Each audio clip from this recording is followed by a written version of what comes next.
All right, everyone, welcome to Let Me Get the Ace. This is a Rainbow Six Siege podcast. I am Aaron, and I have again my co-host Jamie. Wee, Jamie, boy. All right, so basically, this podcast we're just going to talk about a game we both love, Rainbow Six Siege. We're going to cover news, all kinds of other little fun things.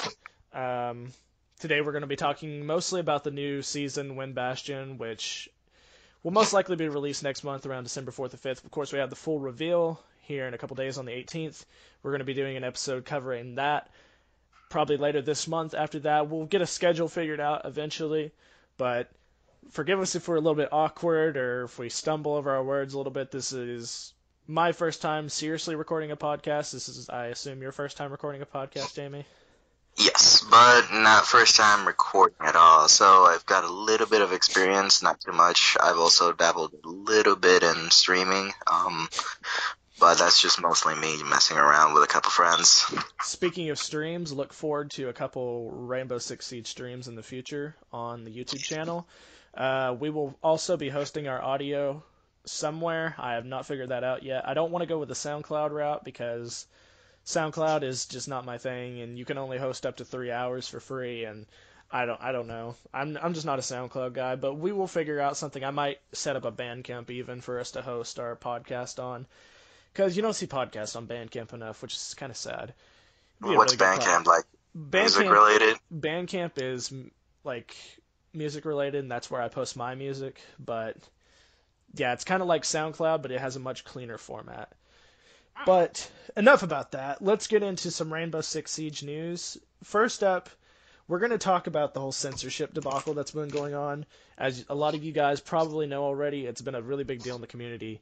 There has been this whole thing about Ubisoft is going to be taking out a lot, they're going to make a lot of aesthetic changes to the game, whether it be stuff on maps or in the kill feed. Uh, from what the developers have said, no cosmetics or like gameplay features will be changed in our version, but they will be changed in the Chinese version. But there are a couple changes that are going to come to the global version of the game to cut down on production time so that they can focus on more important things. They're going to be taking blood splatter out of maps. They're going to be taking out sexual themes, gambling themes from the clubhouse map.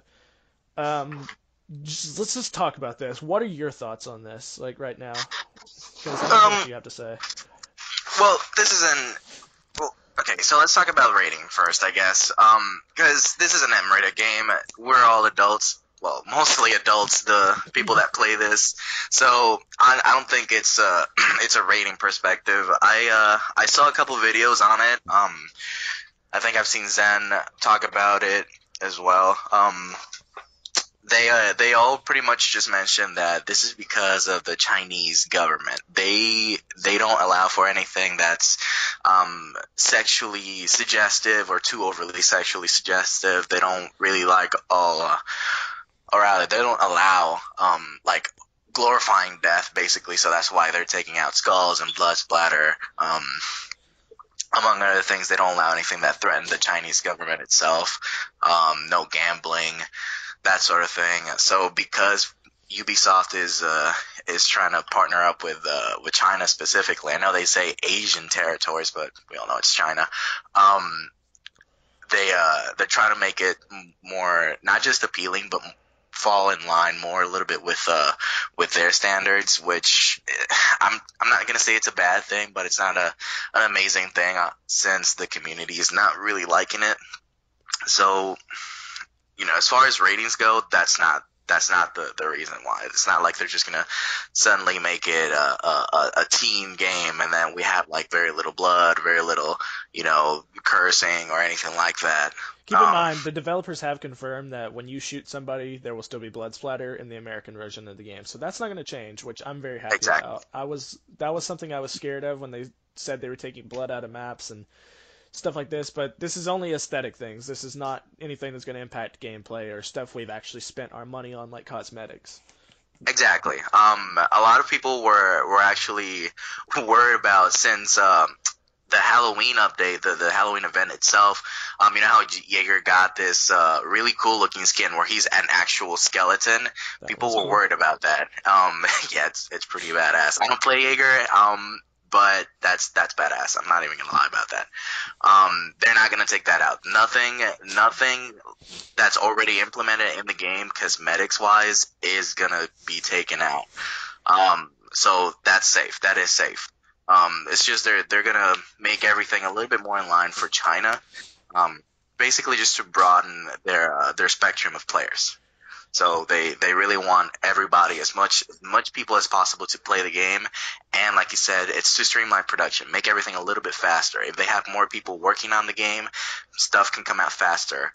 Balancing issues, just bugs, everything, gameplay, and they can afford to listen to the community a little bit more. So, you know, maybe we'll get a hitbox for Ash's head finally. Huh. Fucking dude, a lot of people have been really overreacting to this situation, if you ask me. Like the day that they announced all this, or rather the day after, my friend Dylan sent me a link to the Rainbow Six Reddit page, and it was just bombarded with people saying things like, "Take Tom Clancy's name out of the game," and pictures where people had broken their game discs, and people saying they were swearing the game off after playing since beta. This game's been out for close to 4 years now. We're about to move into the fourth year. We're coming to the last season of the third year. And there are people Yeah, completely swearing this game off because of these changes. Because, as we all know, communism is not cool, and China is a communist government. But I think people are really overreacting to this. Because, yeah, okay, so let's say that, and I don't know if you listen to the Hot Breach podcast. It's another great Rainbow Six podcast hosted by Prodigio Pete, Rogue Nine, and Get Flanked. Really cool guys in the community. We're big fans of them. Um, he talked about this on their podcast when they were talking about this, and this is the same thing I was saying. But if they had made these changes and not said anything, nobody would have noticed and nobody would have cared. Even if people had noticed, if they didn't have a reason for it, I don't think it would have been that big of a deal to them. yeah. So Ubisoft could have done this and not said anything and saved themselves a lot of flack. But I understand why they did come out and give an explanation because some people were going to question it, of course. Mhm. And I don't know. It just really bit them on the ass to give a reason why. And I think. Oh, go ahead. I was just going to reiterate my point. Like I don't think that they would got as much flack for this if they hadn't said anything. And in my opinion, it's not that big of a deal because like in exchange for if we're going to take some blood splatter out of a map, if we're going to take this neon stripper sign out of the map and these gambling machines, if that allows a whole new country full of people to play this game and experience this game that you and me both love and that we're very big fans of, I want this game to go to more people. I want more people to experience this game. And if we have to lose a couple aesthetics on maps that might offend some people, I think that's a pretty fair trade because Ubisoft is going to make a lot more money by expanding into Asian territories, specifically China, this is all like centered around, and that's going to, in turn, they're going to use that money to make the game better. Yeah, Because and the Rainbow development team is very dedicated. They do make a lot of changes with every update to this game to make it better, and the more funds they have for that, the better this game can be. That's just my thoughts on it, though. yeah. I it's not only just that it would offend people, because yeah, there's probably a lot of people that are offended by this sort of thing. But then again, if you're offended by stripper neon signs and gambling and blood splatter on the walls, then why are you playing this game? Blood splatter that already exists in the walls is maybe 10% of the blood splatter that happens when you shoot someone in the chest, and that just splatters all over the floor, all over the walls, and when you down someone, if they move, you see a giant snail trail of blood, and you think, maybe there was a gunfight here. Um, it's a lot worse than what already exists, which is usually like, a little splatter, like, someone got knifed or whatever, and you see like a little bit of blood splatter on the walls. This is more, like I said, and like a lot of YouTubers are saying, this is more to conform a little bit to the territory's government. Um, if they don't allow that stuff, take it out. Whatever. It doesn't really hurt anything. It doesn't hurt gameplay. Um, hell, maybe taking out these gambling machines, the blood splatter that already exists, that's less stuff for your machine to render. So maybe you'll be like 1 frame faster. Um, so honestly, this is not a big deal. People are overreacting, but at the end of the day, like you said, this is a whole new set of people, like millions of people that are going to be able to play and work on the game, because this is not just for them to play. They're moving their stuff over there, so that's at least a couple 100,000 people working on the game as well. And if you have more people working on the game, you have more minds put together. Hey, what can we do about this? How can we come up with new things? What's they just have a bigger bouncing board for ideas. Keep in mind, Rainbow is already a somewhat censored game on our version too. Because, let me give you an example. Black Ops 4, a game that just came out. I played it for about a week. I played a couple matches of. I played Blackout mostly, but I played the multiplayer as well just to give it a try because I played every Call of Duty game since World at War. And in that game, if you shoot someone up close with a shotgun, or if you throw a grenade at them, limbs are blown off. That doesn't Yeah. happen in Rainbow. So you got to think, there are games in our country that are way more graphic than Rainbow, and Rainbow is somewhat censoring itself compared to other games already. So just taking out these few minor things, which I must reiterate, do not affect gameplay, it's not that big of a deal. And it's a good trade because we're allowing a whole new country full of people to play this game, and it's going to be great to build the community and to just make the game better. But that's my last thoughts on it. If you disagree with me, then that's okay. I understand why people are mad about this. I just don't Yeah. think the reaction has been what it should be. It's been a little blown out of proportion, in my opinion. But that's just me. Yeah. Also, one last thing about it. I mean, I think, in my opinion, I think it's much better that Ubisoft came out straightforward with this from the get-go, rather than just sneaking these changes by and then having the community find out, and then all of a sudden everybody realizes like, oh shit, this is happening. Why, or what's going on? Why is this changing? What's going on here? I don't like this. Or They hey, I had like to have so known why? they were going to get blowback for this, so Yeah, it was. it's a calculated risk, but I think in the end it pays off because, like you said, the community will be expanded by that much more, and that's a good thing always. Okay. So I think we've already spent more time on this than we should have. Yeah. Let's move on to the really juicy bits.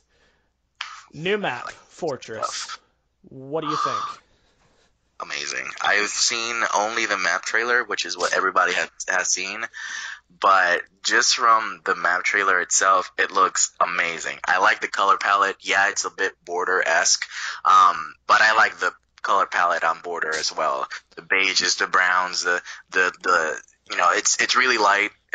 It really contrasts with the darker colors. There's barely any dark areas in border, and I can only assume that Fortress will be the same. Very few dark areas. What I do expect though is a lot of openness inside the map. It looks like a really just like you said, an open map, like with very little I don't want to say little cover, but with very little I don't know how to word it, but it looks like, yeah, like you said, going to be a very open map, going to be a lot of intense gunfights going on in this map for sure.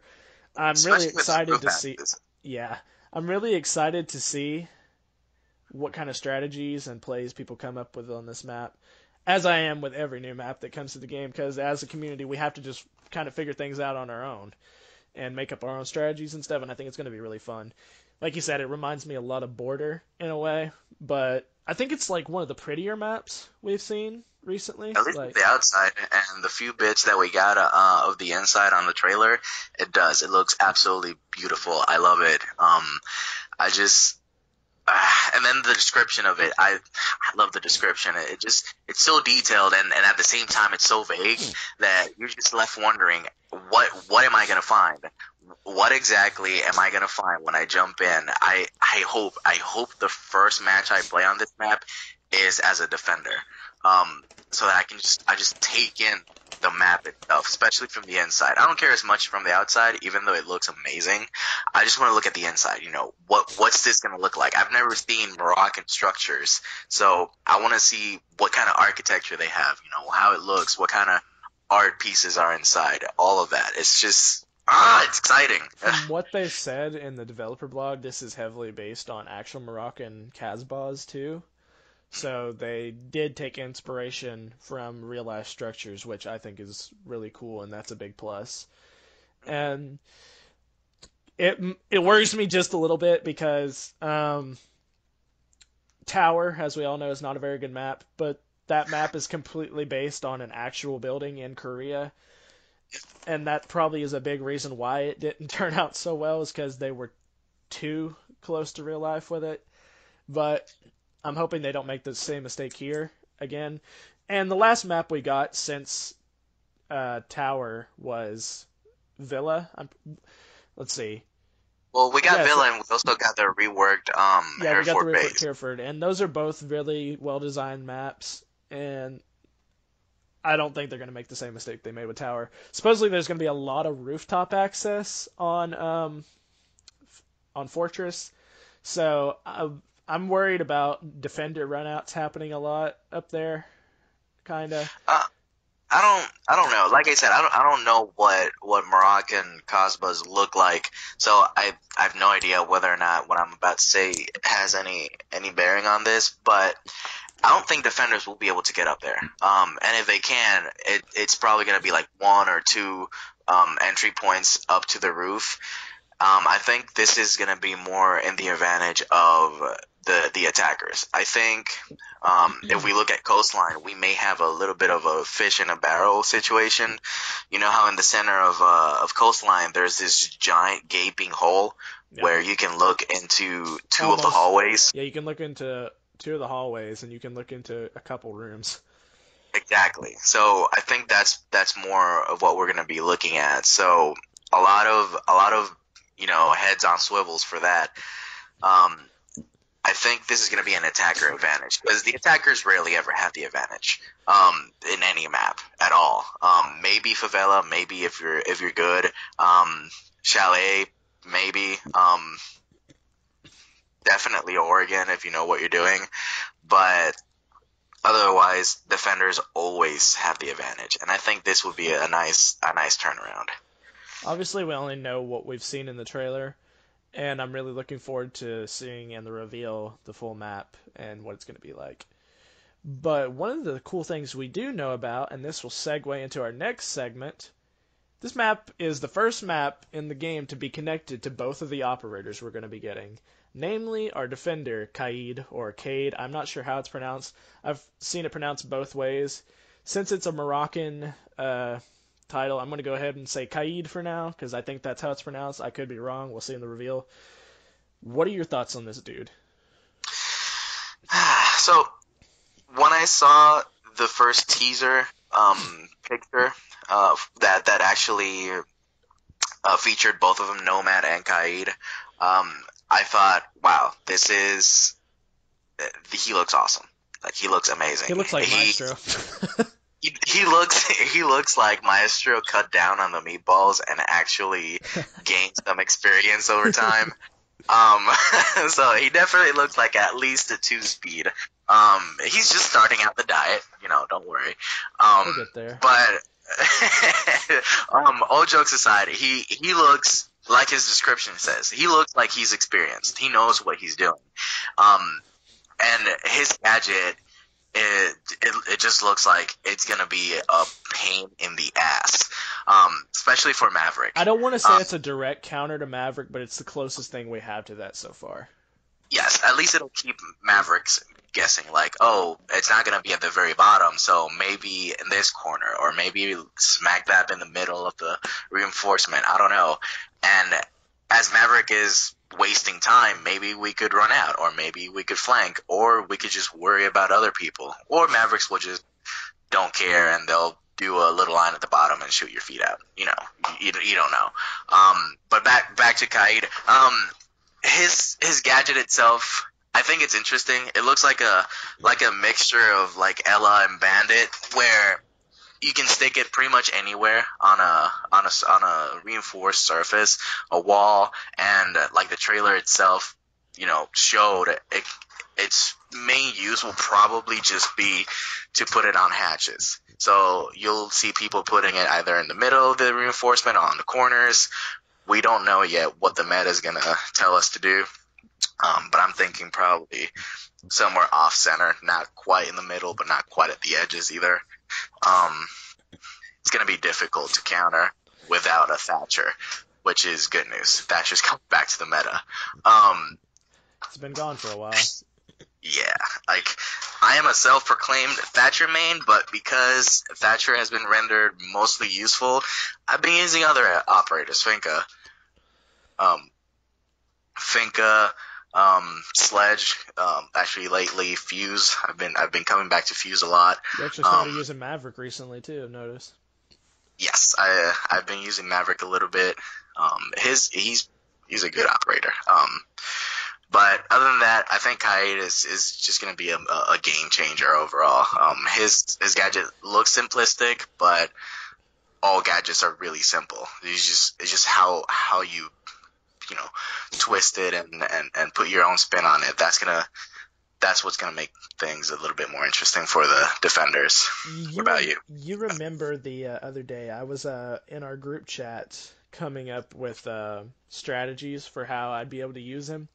Um, at first when I saw him, I was kind of disappointed because I thought, oh, this is just another bandit. He can get hatches. It's not that important. But when I started thinking of the possibilities, like say you pair up Kaid with a bandit, and you put the bandits on a wall, and then at that point you forced Maverick or Thatcher into using their utility to get rid of those bandit traps.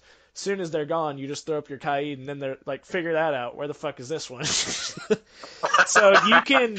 I feel like if you pair him up with certain operators, you'll actually be able to force them into using up their utility, and he's going to be good for that. Um, think about it like this: like you're in Chalet Garage, you hear Thermite or Habana shoot their pellets or they put down their exothermic charge. Uh, and like you don't even have that wall banded. You can just throw one up and destroy it right away, Yeah, and just because fuck what if over the enemy like you team. have a bandit or your bandit just died or whatever the reason is, and Kaid is there. They think, oh, it's safe. They don't have the bandit. It's just Kaid. What can he possibly do? I He's imagine, trapped. I imagine it's a thrown gadget. It looks like it's going to be a thrown gadget. We'll have to see.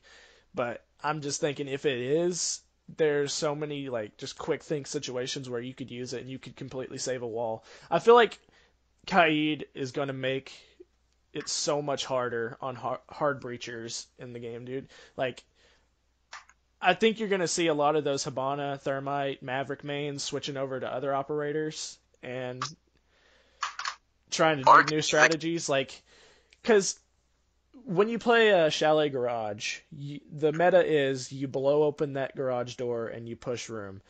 I don't think it's going to be like that as much anymore. People are going to start attacking more vertically from fireplace and stuff like that once Kaid is like thrown into the mix, because it's going to be a lot harder to get into that garage door, obviously. And Kaid, I don't think he's gonna be used as a roamer. I don't think he has the ability like every operator, but I don't think he'll be as useful at roaming around because his gadget, although it seems to be just a place and forget, it really isn't. You have to stay at least near the objective. You could be holding an angle, like say in Wine Cellar with somebody else, and you see your bandit just died, or your mute jammers got destroyed, or whatever the hell's going on, and they're thinking, "Oh, hey, Kaid, come back to garage. We're probably about to get thermited or Kairos." And the thing about Kaid's gadget, if it works like we think it does, all you got to do is come back at least to the connector room between garage and wine cellar. You don't even have to go all the way, just midway, as long as you can see it. Throw the Artilla, which is what the name of the gadget is. Throw the Artilla on the wall, and then come right back to wine cellar, or even rotate somewhere else if it's needed. You don't need to go all the way up to the wall, spend your 2 seconds placing down your battery, and then moving away. It's faster. It makes the game faster, at least for the defenders. Yeah. As far as his loadout goes, like his weapons and his secondary, I feel like it's going to have to be weaker than Bandit because they don't want to completely phase Bandit out of the meta, and a lot of people are speculating that Bandit is going to be out of the meta with Kaid, which I don't fully believe because I believe he's going to have obviously a weaker loadout, weaker weapons. I don't think he's going to have a C4 or any of that stuff. We don't need any more operators with C4s. I don't think. I think we have enough as it is. I think um, I think it'll be just kind of like a mute bandit relationship. Yeah, you have two denial like hard breach denials, but if you have both a bandit and a mute, then you that's just that many more walls that you can protect. And I think that's going to be the same kind of relationship that Kaid and Bandit are going to have. Um, what if they don't have a hard breacher? They only have one hard breacher, no Thatcher, no Twitch, no Maverick. Um, I'll tell you you what. know, I think it's interesting. we're mostly casual players. You and I. When we play ranked, we're mostly around silver and gold when we do. Um, so we're average players, but we mostly play casual. I think Kaid is going to make Favela a lot easier to defend, honestly. Yes. Certain rooms at least. That weed room, or not weed room, that very top room is still going to be a pain in the ass for whoever is going up against Maverick. But other than that, it is going to make it extremely easy. At least easier. It's definitely going to change it up how people defend and attack certain objectives. Because, like you said, even if they're if there's no bandit, or even if there is a bandit, you're still making them guess. Um, but then everything's invalidated when Thatcher comes into the play. Because Thatcher doesn't care. He doesn't care about where your battery is, where your jammer is, where your artilla is. Just throw the EMP grenade next to the wall and you're good. Yep. It's got like what a 5 meter radius blast, 5, 6, something like that. So yeah. So even if the artilla is like right at the top of the wall, it doesn't matter. Yeah. We actually saw a leaked image of his primary a while back, and our mutual friend Jacob, he knows more about military weaponry than me or you. Uh, Yeah. he he said it looked to him like a variant of the Tar, which was a good gun in Call of Duty. I don't know how it's going to be in Rainbow, but as far as we know, looks like he's going to have a Tar for a primary. So, looking forward to seeing how it works. It looks like a really cool gun. It looks really It like does. futuristic in a way. Looks like it I has a lot of rails and shit on it. So I didn't actually get the chance to look at the weapon. I only saw the icon from like the little thumbnail that appeared on the group chat. And to me, the grip part itself looked like the grip for the AUG or the a lot Vector, of people have been saying that it looks very similar to the AUG. uh, which means that if that's the case, and if it is a tar, um, it it's gonna have pretty decent fire rate. Yeah. So a 2 speed with a decent fire rate weapon, it's probably gonna be, you I'm gonna know, say it's along the lines of Valkyrie or Legion, around yeah, their kind of guns. yeah. They have pretty decent damage. Not the best, but it's good. It gets the job done. It's probably just gonna be another headshot machine, honestly. Yep. So, moving on to our attacker, Nomad. She is a graduate of this fortress where Kaid is a general. He was her instructor. Now she's moved on. She's exploring the world. She's got this gadget that they have named the Air Jabber, which is a non lethal trap she can place that will cause knockback damage. And I assume it will send people flying through the air because a lot of people have been speculating that they're going to just reuse the animation from Outbreak that the Smasher did, where it would just blow you through the air and you would have to get back up, just minus the damage, of course. Right. Um, what do you think of her? I think she is going to change the meta up so much, and I can't wait Yeah. to play her. But yes, what do you She think? people so the memes suggest that she's gonna completely delete Kavera from the meta. Um, I agree to a point, but my strongest opinion here is that roamers in general are gonna have a headache with her. Um, I didn't exactly call it, but I did joke about it a long time ago. Hey, maybe we should have an attacker that's a trapper. Give them roamers a good wood for it, because I hate roamers. I'm a support player. I'm not a fragger. I'm just here to do one job, and it's just to do whatever the team needs. I don't need that kind of pressure from roamers. So I think I'm gonna find myself playing Nomad a little bit more Well, often. as a Um, guy who mostly mains roamers, and regardless of who I'm playing, I at least soft roam. It's going to be a bitch for me. I can tell you that.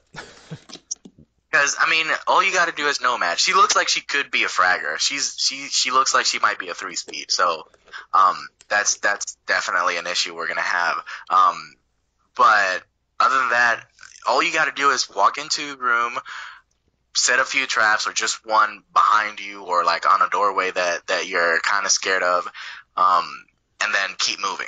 And then set another trap somewhere where roamers are going to be, or roamers are going to be. Or if you're not using it um, to cover your own ass, you could use it proactively, aggressively, for the intention of fragging a room. Throw it around a corner. If it blows up immediately, someone's around the corner. I don't think she's gonna have claymores, so I think this gadget is what covers for her claymores. And if she is a 3-speed, I'm guessing she's gonna have concussions. Um, so stun grenades and this gadget, which I can only assume it's gonna stun, because I mean, think about it, a giant air blast that just knocks you off your feet. It's I think got to it's do going something. to have an echo effect. Honestly, that's how Yes. I expect it to work. That's really a good guess, and I would guess the same. But if it really is just the same animation as the Smasher and Outbreak, then all you got to contend with is a minor inconvenience for like half a second, which is it's not a big deal when you just look at it that way. But that means that either A, Nomad is around, or B, Nomad is on you. So either way, Nomad's really close by if you get hit. And if not Nomad, someone else. Um, Someone else is gonna get you. I was talking to our friend Jacob about this the other day. She obviously has an AK variant, as we saw in the trailer, so we know she's going to have some kind of AK rifle. I'm hoping that they make it to where her and Jacob was telling me that this specific style of rifle that looked like she was using in the trailer is known to be a 2 round burst. I'm hoping that's the case because if you're going to have people that are just going to fire them into rooms and camp those traps until they see someone get thrown in the air and then they're going to kill them. I'm hoping that they will limit this gun to a 2 round burst at the most instead of a fully automatic because do you know how much of a bitch it's going to be if someone's camping one of these traps just watching it, you flush them out of a corner or whatever with it, and then they just spray you and kill you while you're in the air? That's going to suck. So I'm hoping that you at least have to have some sort of good aim to use her and get kills with her, and that they balance her out by like giving her like a DMR variant or like a 2 round burst or something like that. Because I don't think it'd be very fair. Like, say you're attacking Cafe Train and you look in the window and someone's always going to be on those corner walls to your right. You can just fire one of her air jabbers back there, which is what the gadget is called, and if they get blown out of that corner, you just spray and kill them. I don't think that's very balanced. So I'm hoping that she's not fully automatic, or at least her fire rate is not insane and that her damage is just decent. I want her to be a balanced op. But I think they'll take the proper precautions because they usually do. And Yeah. I think it's If going to be not, fun playing her. if not, she's gonna turn into another map where she gets nerfed during the TTS, um, which Maverick is the first operator to ever get nerfed during the TTS. Like if her gadget seems too powerful or her primary seems too powerful for the gadget, all they got to do is rework the the gun itself. The TTS usually lasts what 1 or 2 weeks before the actual release of 2 weeks usually. this. Yeah, and then in between the TTS and the release, there's usually a couple days in between. So they got what 2.5 weeks at most. I think they can do something with the gun in 2.5 weeks. Um, And I also said this in the group chat. I really hope she doesn't have a fully automatic secondary because that would be a bitch too. I don't think she's gonna do. She's gonna have it. There's really only one operator on the attacking team that has a fully automatic secondary, and that's Hibana. So, Dokebi. no, I mean sorry, I forgot to add three speed Oh, okay. attacker Yeah, yeah. that has a fully automatic secondary, and that's Hibana because That the guy case. sucks now. So Um, maybe it's a 2 speed, and while the SMD-12 is trash now, she has a C75, which is decent. Um, it's gotten me a couple kills, not just as the KB, but as visual as well. So it's reliable at the very least. yeah. So in her bio, it was described as a rifle attachment. What I take from that is that I think that this is like okay. So in the trailer, we saw she had no magazine in her gun, and that she was loading all these in by hand before firing them off. And I think that's how it's going to work. But a lot of people speculated she had to take her actual gun magazine out to do this. I'm not sure. I don't think it's going to work like that. I think it's going to be more like a quick switch thing, like Buck's underbarrel shotgun. And that I think she is going to have to manually load in these rounds, but I don't think she's going to have to take out her actual gun magazine to do that. But we'll see. But that's just what I take away from the description that they gave her Well, gadget. and going off the video, if it is an under barrel thing, neither the video or the teaser image show an under barrel attachment. So if it is something that she just chambers into the gun's actual bullet chamber, then it would make sense to take out the magazine because the magazines spring loaded. So if you take one bullet out, the next one comes in. Yeah, and I get that, Uh, but it just sounds weird for him to call it a rifle attachment if it's just special rounds that she has to load in. That's not an attachment, that's just like specialized rounds, of course. yeah. So we'll see, but I don't know. I guess both arguments make sense, but we don't know. All um, right. So we'll have to see. that's all the stuff we know about Wind Bastion so far. Let's move on to some speculation stuff. We've got a Blitz leak coming, supposedly. Apparently, it's like a lot of people are saying it's been delayed because this was leaked a long time ago, back when the leaks for the Halloween cosmetics came out. It looks decent. I'm not really a Blitz player, so it doesn't mean that much to me.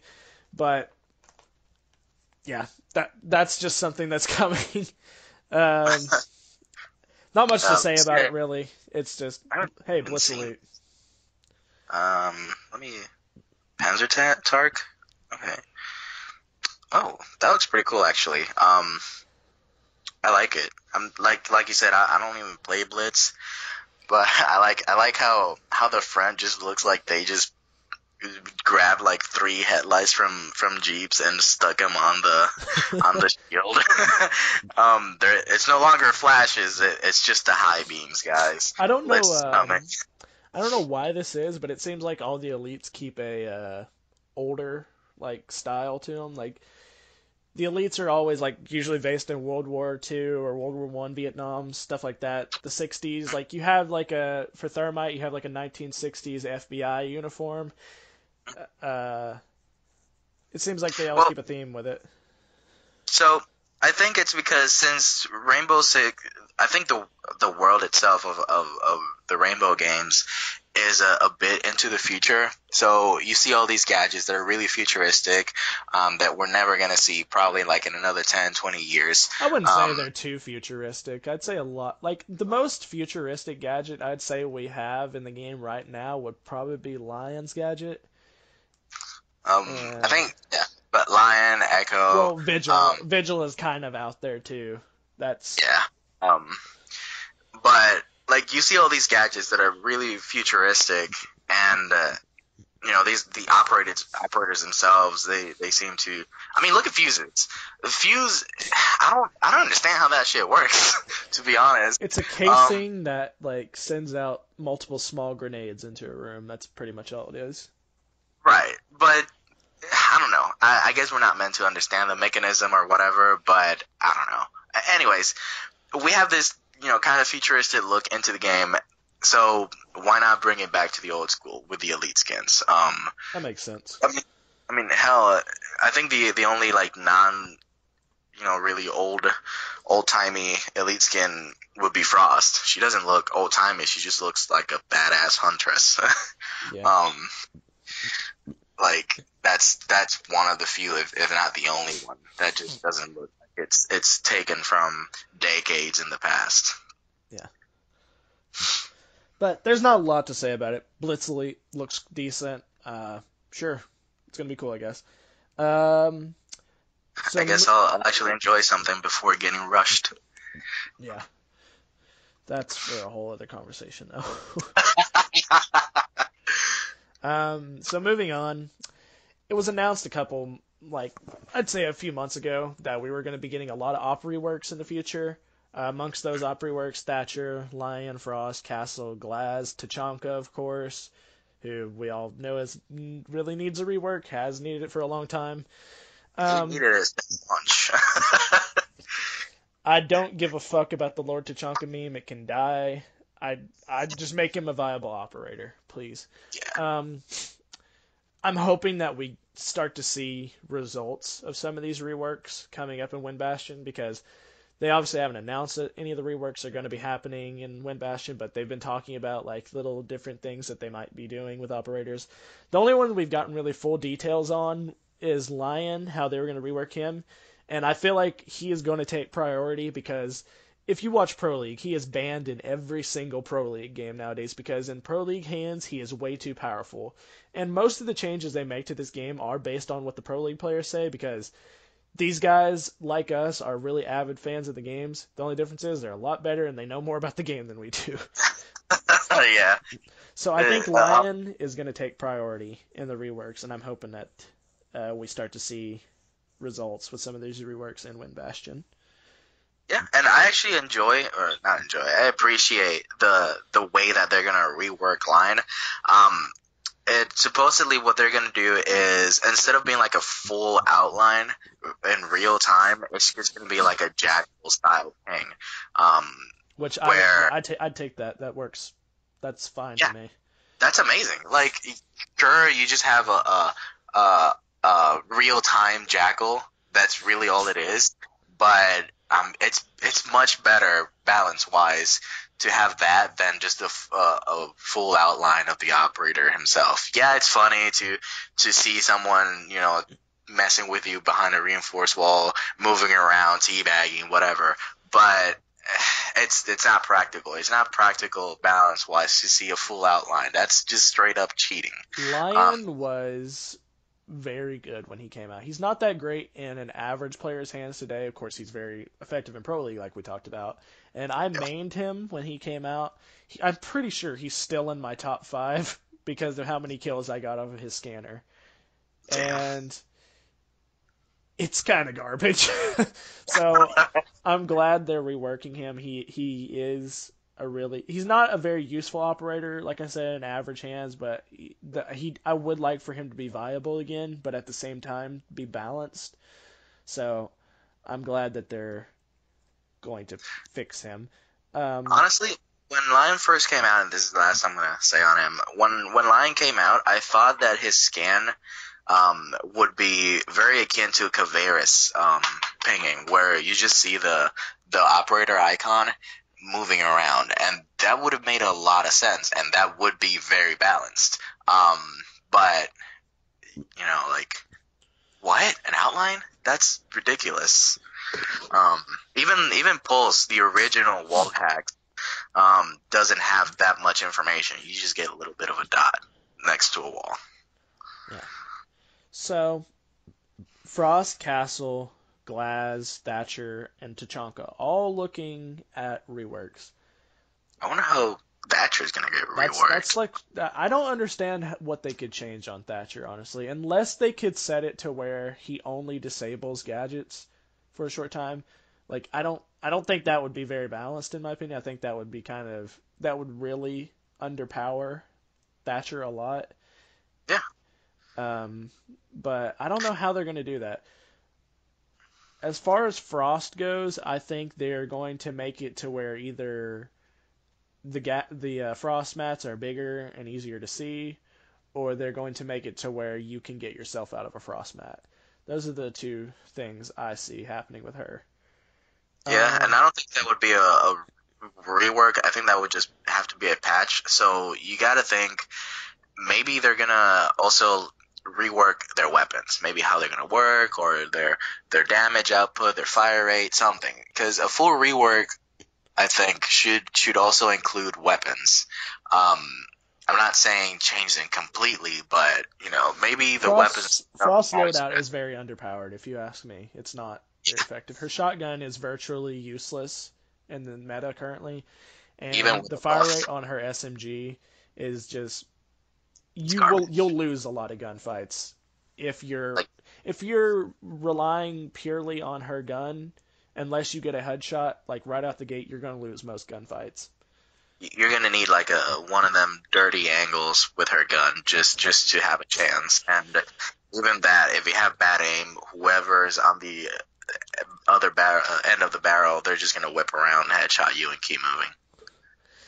Castle, the only thing I can see them doing with him is making it, and this is the same thing a lot of people have said, so I'm not saying anything new here. Make it to Hmm. where his barricades go all the way to the floor so drones can't go under. Yes, please, And louder for the people in the back. and I think they would have to give him less counters. Like make it to where Sledge can't open up castle barricades. I know that doesn't make sense, but make it to where only explosives can get it open, breach charges, something like that. And I think that it would be balanced to do that while also making the barricades go to the ground because it would make it easier to breach charge a castle barricade because they can't just shoot your feet while you're blasting it open. Yeah, Um, that's the only thing I can think of that they would do for Castle, really. Because Castle, as we both know, is not a very useful operator in the meta, and as the game goes on, he only gets more and more counters. And yeah, he does. He does. Like Maverick was just a big fuck you to Castle. Like Maverick's blowtorch treats Castle barricades as reinforced walls. they kind of It's buffed him because they were like, yes, hey, Glaz can't shoot through him and he can't shoot him down anymore, but Maverick can get through him now. right. So So they they took away one counter and then gave him another. Castle's right down there with the Chanka, not just on the Wind Delta, mind you, but he's right down there in meme land where it's like, hey, if you pick me, I'm trash. And like like this is a legitimate problem I have with most Castle players because a lot of people don't play Castle because they know he's bad, but he sounds really good from a new person's perspective. Even I played him when I was new, and when you first start playing the game, your first thought is, okay, I'm defending. I should probably barricade us into the room, so we can be safe. And from a new person's perspective, that makes a lot of sense, and I understand why That's people think that. And Castle the seems like the greatest ultimate. stat ever. Yeah, Castle seems like the ultimate guy to do that, and it fucks over your team more than it helps them. And that's the big problem I have with a lot of Castle players is that it's not that they're new, it's just that They don't it's know how to use them. yeah. Um, like, okay, so I think this is probably just speculation, but I think it's probably right as well. This is probably why they they implemented the fact that if someone takes down the castle barricade without destroying it, castle gets that barricade back. Yeah, because they knew people were going to do shit like this, like just barricade the whole team into the room. So, and sometimes that works. I've seen strats revolving entirely on all 5 people sitting in the objective. It's happened to me. I've seen it in videos. It works sometimes. The thing but for me, I think, is that Castle is not effective at all. Well, no, I won't say at all, but for the most part, he's not effective in publics. But I will overuse the shit out of him in custom games if I'm doing a 1v1. If you're in a 1v1 situation with Castle, then you could be set and ready to go. All you got to do is wait him out. Because what if I just happen to pick someone that has no ability to get into the room? No breaching charge, no frag grenades. This happened once in a pro league. It was a Monty against a Castle, and he completely barricaded him out of the room, and he had to wait for like 40 seconds for the round in because he couldn't get in. Like, it happens. Actually, I'm still amazed that Pro League actually chose Castle. I mean, yeah, they're smarter than us, so they probably know better strats, but that was the most simplest thing ever. Barricade yourself into the room. Bye-bye, Monty. Even pro leaguers can be on our level sometimes. Yeah, well, they chose Monty, so I guess, yeah. Glaz, what are they going to do with him, I wonder? The best thing I think they could do for Glaz is, even though he is underpicked, I think his gadget is overpowered. If you've got good enough aim, Glaz is overpowered. First of all, I want to say, get rid of the shit where he can shoot through the windows on plane. That's fucking overpowered, and it's stupid. Because I don't like that I can just be moving through the map and get killed by a guy that I can't even shoot back at. That annoys me. Yeah, because every other line of sight, it gives you a way to shoot back. Sure, it's difficult, especially with like the tiny little bit holes that Maverick makes. You can still shoot back at him. I've done it. I've headshot Maverick through one of his own holes, because it's balanced. You know, he makes a hole, he can shoot you, you can shoot him. And lines of sight where you can see someone and they can't, Mira, that's the thing there is she can't shoot through the mirror, and the only way that she can shoot you is by exposing herself. Glaz can just stand out on the plane wing and shoot you, and you can't shoot back, and you're kind of fucked. That's annoying to me. I mean, it makes sense, because it really does, because a DMR as powerful as Glass is able to go through bulletproof glass, but why not mirrors? Yeah. Or clashes. You know, it's a gameplay thing more than realistic. But I think they should take away the thermal scope, or at least make it to where the intensity of the operators, like, they don't show up bright yellow. Make them to where they're like, just it slightly raises their hue or whatever the fuck. I don't know what you would call it. I think his gadget is overpowered, despite him being underpicked. Because it's basically just, hey, shoot here. That's what his gadget is. Honestly, I think, and this is me, I don't have any experience with thermals, but I think it'd be better to do a white for hot thermal. I don't know if you've seen them where I know what you're talking about. It's like black for cold, white for hot. That would make it harder for him to see if he's moving around corners with his sights up and shit. That would be balanced. But like, if he does see an enemy, there they are. Like, exactly. Like, you can still see them, because that's the point about thermals. It's easier to see thermal radiation, but for white for hot is a lot easier to just have a yellow background and then an even more intense yellow for an operator. Yeah. And maybe they should bring back the whole allied operators are also lit up, because I know that used to be a thing. Allied operators should also be lit up in the thermals to make it even more balanced. You know how many Glaz mains would be pissed off by that, dude? Dude, how many accidental team kills would happen? I mean, I wouldn't enjoy it either. I'm not even a Glaz main. It would make sense, like but at the same time, it would just be so annoying to deal with. Um, Last but not least, Tachanka. This guy's getting a full rework, they said, from looks, personality, gadget, and everything is going to be changed about this guy. Where do we even start with Tachanka? Like the biggest problem with Tachanka, why his gadget is so bad, is because it goes against one of the biggest rules of the game. Don't stop moving. Because if you sit still, you're gonna die. Tachanka's gadget is based around sitting still. And the funny thing is, Ubisoft actually had the nerve to think that Tachanka would be the most OP operator in the game because he could just hold that line of sight. Yeah, holding lines of sight is useful, but let's take a look at Tachanka. A, he has an LMG. LMGs have a lot of recoil. B, sure, he has a tripod, but guess what that tripod is supposed to do versus what it's doing? Control recoil. It doesn't control the recoil at all. It has more recoil than Capital's LMG, Maestro's LMG, any LMG. It has more recoil. It doesn't have a sight. I'm not saying give him an ACOG, but give him like at least a ring sight. Jeez, come on. Like for the iron sights, like Jaeger's, it has a ring around it. The best thing I can think of to do with Tachanka to make him more viable, and this would be overpowered as fuck, make it to where the shield covers his whole body. And make it to where he can move. To balance this out, this is what I would say you would do.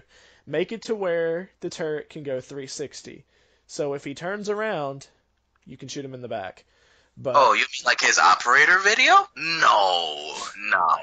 That would be too on the nose, man. I'm sorry. I find it kind of sad that they thought he was going to be OP when the game launched, and then when he came out, he was so underpowered that they gave him the shield to buff him because the shield wasn't even on the LMG to begin with. Yeah. I don't honestly know what they like. There's a lot of possibilities I'm sure they could do. I can't think of any though. What they would do with Tachanka to rework him and make him viable. So, have at it, Ubisoft. Do what you think is best. Just make him a good operator, please. That's all I ask. When I first heard about Ubisoft reworking Tachanka, I thought that what they were going to do is make him like a stationary Blackbeard, where instead of having a tripod, he would have a bipod that he could put on any sort of cover, and then set. That might actually work. Just take away the tripod and make it to where the LMG itself can be mounted. Exactly. And it actually controls recoil, please. And then just put it down like on a counter or on the floor, or like if there's a soft wall that's been partially breached, set it down on there, and then have that shield covering your face. You don't need to move 300 degrees. You can't, but you don't need to have a super wide angle either. But keep the range of motion the same as it is. Like he can move like what, 180 I think right now. Little less than 180 actually. I want to say probably 140, 130. Keep it at that, but just make it to where there's no tripod. That would be a fucking great buff to Tachanka. Yeah. Just that's a rework to his gadget because it's not the exact same and it's still fundamentally the same, which I think that's what they're gonna do. It's gonna be fundamentally the same gadget. It's gonna be a mounted LMG, but that would be a great way to rework his gadget. And this may be because I don't like Capcan's weapons either, but come on, give weapons. The defender weapons for the Russians are trash. I'm just gonna say. I think the SMG is pretty decent. I get a lot of headshots with it. SMG's good-ish, but come on, man. Yeah. It's Russia. They're badass. All right, so moving on, we're almost done with the news segment. Then we'll get into all the juicy, fun bits. We just got 2 more things to talk about. We can go through these pretty quickly, I think. As Ubisoft has stated, they are going to, from now on, change, or they're going to buff or rework a map for every season. What maps would you like to see buffed and or reworked? Buffed. Um, And let's just go ahead and assume this means not only casual maps. So let's think stuff that's in ranked as well, because if they're gonna right, buff something, I'm gonna think they're gonna do it for competitive reasons, right. or to So, put a map into the competitive zone. But I think a lot right. of the maps that are exclusively casual would need full reworks to be in ranked, kind of like how Hereford got taken out of ranked until they reworked it. So Um, geez. I wanted to say skyscraper, but I think skyscraper is actually really balanced. There's not a lot of opportunity for spawn peeking. There's a lot of entrances, which means a lot of danger for attackers going in. It's almost a guaranteed drone. Granted, people don't really use them. It has planned, I think, what, two staircases? I yes it does. No, three. It has Three, three three. staircases. Um, it's mostly balanced, but I want to say Oregon. Oregon is Oregon is is central. I would say Oregon is pretty balanced for ranked. It's just that they need to cut down on the spawn peaks and stuff, like you said. it, Um, it it suffers from the same thing that Consulate does. It's amazing for spawn peaks, but once you're in the map, you don't know what's gonna happen. When you turn a corner, there could be someone just watching for you with a shotgun, or somebody from above. There's a lot of vertical play. Um, I think a buff would probably be in the lines of making not the entire first floor, but a lot of the first floor breachable. Um, I think that hardwood surface. I think the wood itself is too thick because it's wood. Why are we not able to breach it? I never really understood it. Um, Maybe it's because it doesn't have beams. Like if you look at it structurally wise, maybe it doesn't have beams, and since the entire basement is concrete and the whole place sits on concrete and dirt, maybe this is why they can get away with a wooden floor without any beams. But that still doesn't make a whole lot of sense for it being bulletproof. Um, Also, dorms, the area upstairs. Um, it's hell to defend, it's, yeah, it's but held to defend. It's held to attack. It's weird, and I'm not saying give defenders or attackers an advantage, but change the layout a little bit. Like for example, that wall that's in between the main bedroom and the smaller bedroom where the objective actually sits. Take that wall away and take that window out in that room where, yeah, it's a little bit bigger and it's a little bit more exposed, but you have a lot more room to work with. Um, you don't have that giant cabinet in the way. Um, you have a better line of sight, both from the inside out and outside in. You're not taking away that window that's next to loft. We don't take that away. That's a good place to actually breach in from. But that small window, it doesn't really make sense. It's like in a tiny spot that you can barely see out of. It's great for Fuse. I've gotten dozens of kills with Fuse there, but that's about it. That's all that window is good for, Fuse, and then you know rushing in through there. Nobody ever looks at that window. Why have it there? I've never died standing in that window or rappelling through that window unless somebody flanked me from another place. And that's if the defenders are smart, which when it comes to that window, nobody really is. um, yeah, And that sounds decent. yeah, it's a simple. Oh, and I'm not saying get rid of spawn peaks, but make it harder for them to spawn peak. Where they have to expose themselves a little Yeah. bit more. Raise the fences or put more fences like you did in Consulate. Do something about the spawn peaks. I don't care if you have to go, all the way to the balcony and bedroom to spawn peek. I don't care about that. They're a lot more exposed than, going to big tower, breaking out the window just a little bit, and then getting Dude, everybody. dude, fucking attacking dining hall. If you got someone in big tower, it's fucking impossible to go against. And then there's someone usually at the bottom of the big tower too. So you Yeah, can get spawn peek from like three different directions trying to push that door, which of course is not the smartest way to attack that room, but if someone wanted to take that direct approach, it's kind of hard to do. hmm But for me, as far as like map buffs or map reworks, I think Cafe really needs a buff or a rework. It's a fun map, but the problem with it is, especially on Bomb, there's only like there's like very direct ways of attacking the map, and there's not a lot of variation you can do.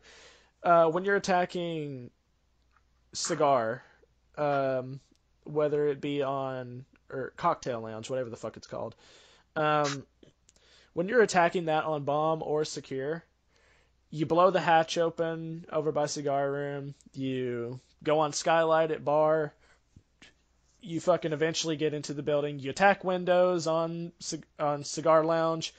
There's not a lot of fucking things you can do to attack this map. When you're attacking Train, you go through Dining, you go from the Reading Hallway, you attack window on Mining Room.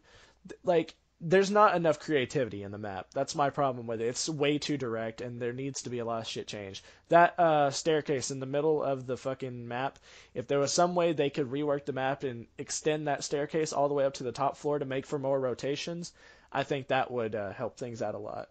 Because the problem with that Hereford had was there was only one staircase for a long time, and that was the only way you could rotate unless you went through a hatch. This map has two staircases, but you have to go to one end of the building or the other to get to them. And I don't know, it doesn't make for a good flow for attacking or defending the way the map is designed. So I think it does need a rework. Yeah. And the problem with it, with those two staircases being on opposite ends, is if you're in, like, say, the last 40 seconds of a round, and you absolutely need to get to the other side of the map, say you're a roamer and there's only two versus, say it's a 2v2, and the attackers are both near the objective and you're on the other side of the map, it's like the last 40 seconds, you don't know this as a roamer that they're both near objective until the very last moments of the round where you need to get there, and the only way is to risk it and go through the same staircase that the attackers came in, or take the long way, go to the other side of the map just to flank them. And that takes valuable time. Maybe these last two attackers are good enough to be able to take down the last guy in your team, get into the room, start securing or plant, and then just watch for you. And you don't need that kind of pressure as a defender. Yeah, you got to be good under pressure in Siege, but that kind of pressure is not good. Make like you said, make that middle staircase somehow extend up to the middle of the third floor, and get up there faster. Yeah, you might be a little bit exposed because if they're in the actual bar, then you're exposing yourself. But you still have that faster rotation, and it makes sense. It also makes sense. You could put mute jammers there. You could put claymores. It makes sense for everybody. It's not just like a clutch situation. Yeah. So that's just our thoughts. Those are two maps we'd like to see changed: Oregon, Cafe. Um, Last part of our news segment before we move on to the fun little segments we like to do. Year 4 roadmap. That's going to be revealed at the full reveal. There's not a whole lot we can say about this because we obviously don't know anything about it. We'll learn what kind of maps we're going to get, what kind of CTUs we're going to get. I don't want to go too much into what CTUs we want because we have something planned for that in a future episode that we'll do later. But as far as what CTUs you for sure think we're going to get, what do you think, Jamie? I think an Australian CTU is definitely necessary. I think that too. I think we're going to get Australia, New Zealand, something like that. Because Yeah, Military wise, Australia has always supported the U.S. and um, the Allies, especially in World War II. Australia was there, um, so it would make sense that way. But if we're not looking at military, which a lot of the CTU operators' backgrounds actually is, if we're just looking at special ops, they also have pretty badass special ops. Um, so give us an Australian CTU. Get us, get us some of the guys over from the Outback. They have their fair share of dangers. Give us something. I think from Australia, we're probably going to get a second um, crossbow or bow operator other than that'd be cool. Capitao. Um, and honestly, I think if I want to do some logic here, from the setting in Australia, we might be getting two attackers from Australia if they make an Australian CTU. Yeah. Um, because it's all about hunting down there, surviving in the wilderness. So we're probably gonna get attackers from the Australian CTU. I am. What I'm going to go ahead and predict is that we will finally get some Israeli operators or some Cool. Chinese operators because I know everyone's going to say we've got Chinese operators already. We've got fucking Ying and Lishan. That's Hong Kong. That's a province within China that has its own special operations forces and it's completely separate. Their military and everything and their special ops are separate from that of overall Chinese government. So I did. It's pretty interesting. Um, so I think we could possibly get more Chinese operators. It's not too far to stretch either because we've got more than one British operator outside of the SAS. We've got Clash. She's also British, but Yeah, she's with Scotland Yard. She's not with the SAS. So two different and we things. have like I 7 million Americans. I think it's viable that we would get, and then we got another French operator with Lion. And then we got another Russian operator with Finka. Of course, they're part of the CBRN, but they're also in line with the GIGN and the Spetsnaz. So I don't think it's too out of the way to say that we could get another Chinese operator. And Israeli special forces are some of the most badass special forces in the world. You don't fuck with them. So I'm surprised we aren't haven't aren't got them the already. Isn't the Israeli military that practices Krav Maga, I think which so. is one of the most badass martial arts ever, like ever. Dude, if we could get another Brazilian operator and their gadget is just doing capoeira. They just go in and beat the shit out of the defenders. I would fucking love that. I would. That would be a good meme operator. Oh my god. But I mean, another Brazilian op wouldn't be like unwelcome. I don't know what exactly they would Well, they would we bring to have the the Brazilian table. police force. I think is what Caveira and Capitão are with. Yes. We don't have any Brazilian military, and I don't know how all that works down in Brazil. Um, but yeah, I'd be open to more Brazilian ops. We're about to host the finals in Brazil, so I don't think it would be too out of the way for them to say, "Hey, motherfuckers, you're getting a new Brazilian op next year." Yeah, that'd be really cool. Like do another one of those CTUs where it's like two operators from other CTUs, like the Finca Lion combo. That would be really cool. Like one from the um, what was it? GOP is the Brazilian CTU. BOPE. Um, BOP. One from the BOP, and then one from, let's see, what is from the SDU, which is China, or just a completely brand new CTU from China. Yeah, because they've been That'd doing be that a really lot cool. this year, where they'll bring in two operators in one season from different CTUs and combine them to make a new CTU. And Exactly.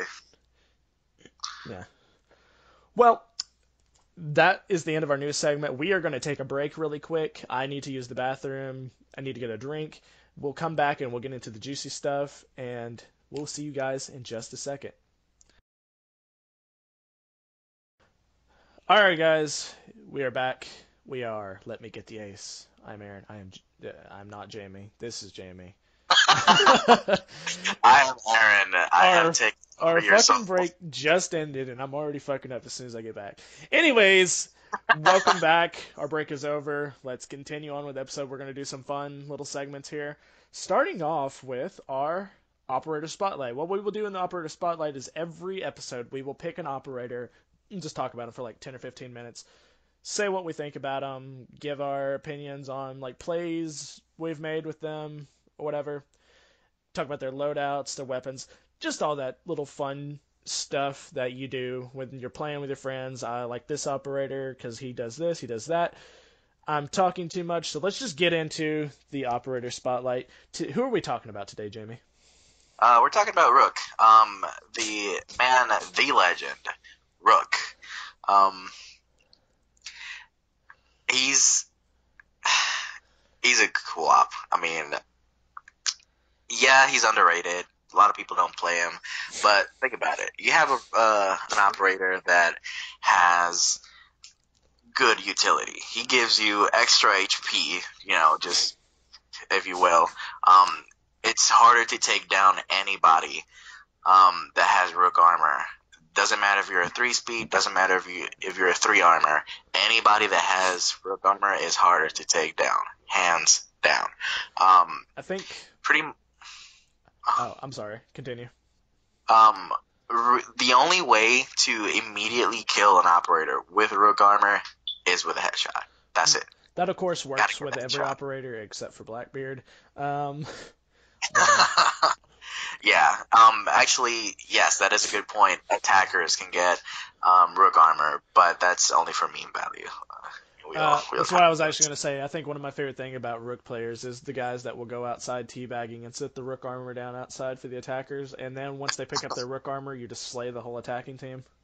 Yeah, I've seen that happen. I haven't done it myself, but I have seen it happen in game, where we'll just go outside and the whole team just teabagging. We're making friends, set down the Rook armor, shoot beside the Rook armors, to tell them, hey, you guys can take the armor. We're cool, right? We're cool. And then when the whole team is just piling up next to the armor, just throw down a C4, bye bye, and then just easy win, easy ace. Um, but other than that, it's just Rook is he's good. He's a good all around operator. He's pretty balanced. His weapons, they're not bad. They're not bad at all. Actually, they're not amazing either. The MP5 is good. It's really good for beginners. Both Rook, Mute, Doc, all of them are really good for beginners. Not just because of their gadgets, but because of their weapons. In the hands of an average player, these guns are headshot machines. They don't have the best damage. The specifically MP5 doesn't have amazing damage, but it's pretty decent. It's 30 damage. It's got pretty good fire rate at 800.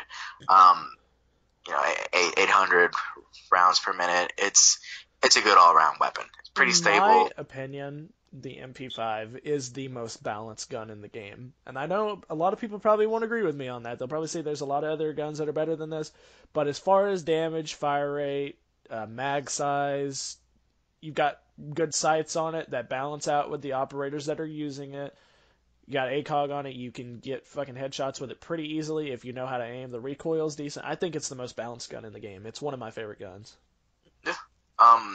It's for the 3 armors, Rook and Dog, it does have an ACOG, but for Mute, who has a variant of it, the MP5K, he doesn't have an ACOG, but he does have Hollow's Then reflex. Echo, of course, has an MP5 which with a built-in silencer. Right. And that also has an ACOG because 3 speed. But still, Rook, his gadget is a set down and forget. Set it down, take your plate, and go. Just go. I think that is the reason that he is one of the best operators for starting players, is because when learning this game, you're gonna die a lot, and it's really hard to get used to at first, especially this late into the game when there's so many operators you have to learn, so many maps you have to learn. Rook is the kind of operator where you can just sit down your armor, everyone takes their armor, and even if you die, you helped your team out. Yep. So And the the thing about Rook, he was my first operator ever. He was the first one that I bought. Um, This was back when we still had to buy the original 20 ops too. yes. Back in Chimera is when I started. I I bought Rook because I thought, oh, that's pretty neat. His gadget looks pretty useful. Let me buy this guy. I bought him. I played him a while. His play style is really in line with mine. I'm an anchor. I know I've been playing a lot of roamers lately, but I'm an anchor. I stay in the objective, and for the first couple of games, I want to say for the first like 10, 15 games, I did pretty decently because of it. All I knew from the game, from watching other people play it, is get in a corner. If you're an anchor, get in a corner, get a good line of sight on at least two entryways, and just watch. And that's what I did. I died a lot, sure, but I got pretty good plays. I got 2, 3 Ks just from standing in one corner. I think as of today, one of my best plays was during my first days of Rainbow, on not Coastline, Skyscraper, in the office room. I was crouched behind the desk with the hologram, and I just picked everybody off one by one as they entered from the same door, all headshots, just one by one.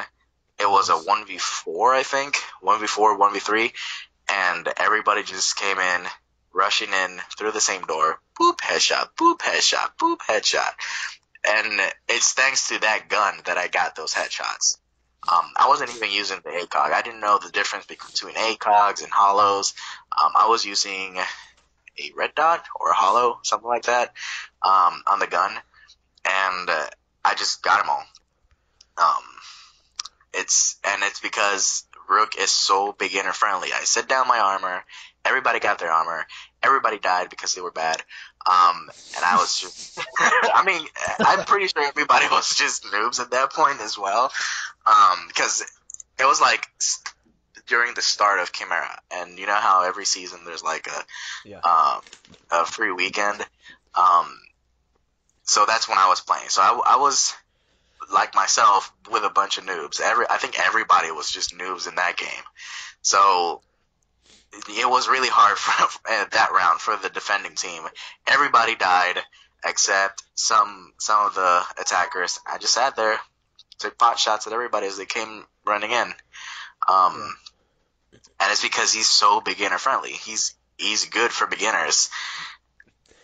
He was one of my first mains as well. I started off in Blood Orchid about a year and a half ago, and he was one of my first defense mains.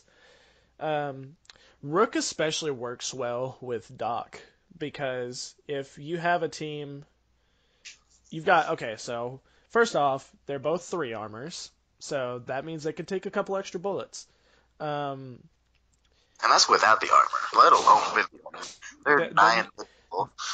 Then when they put on the armor, they have a 20% damage reduction taken to them.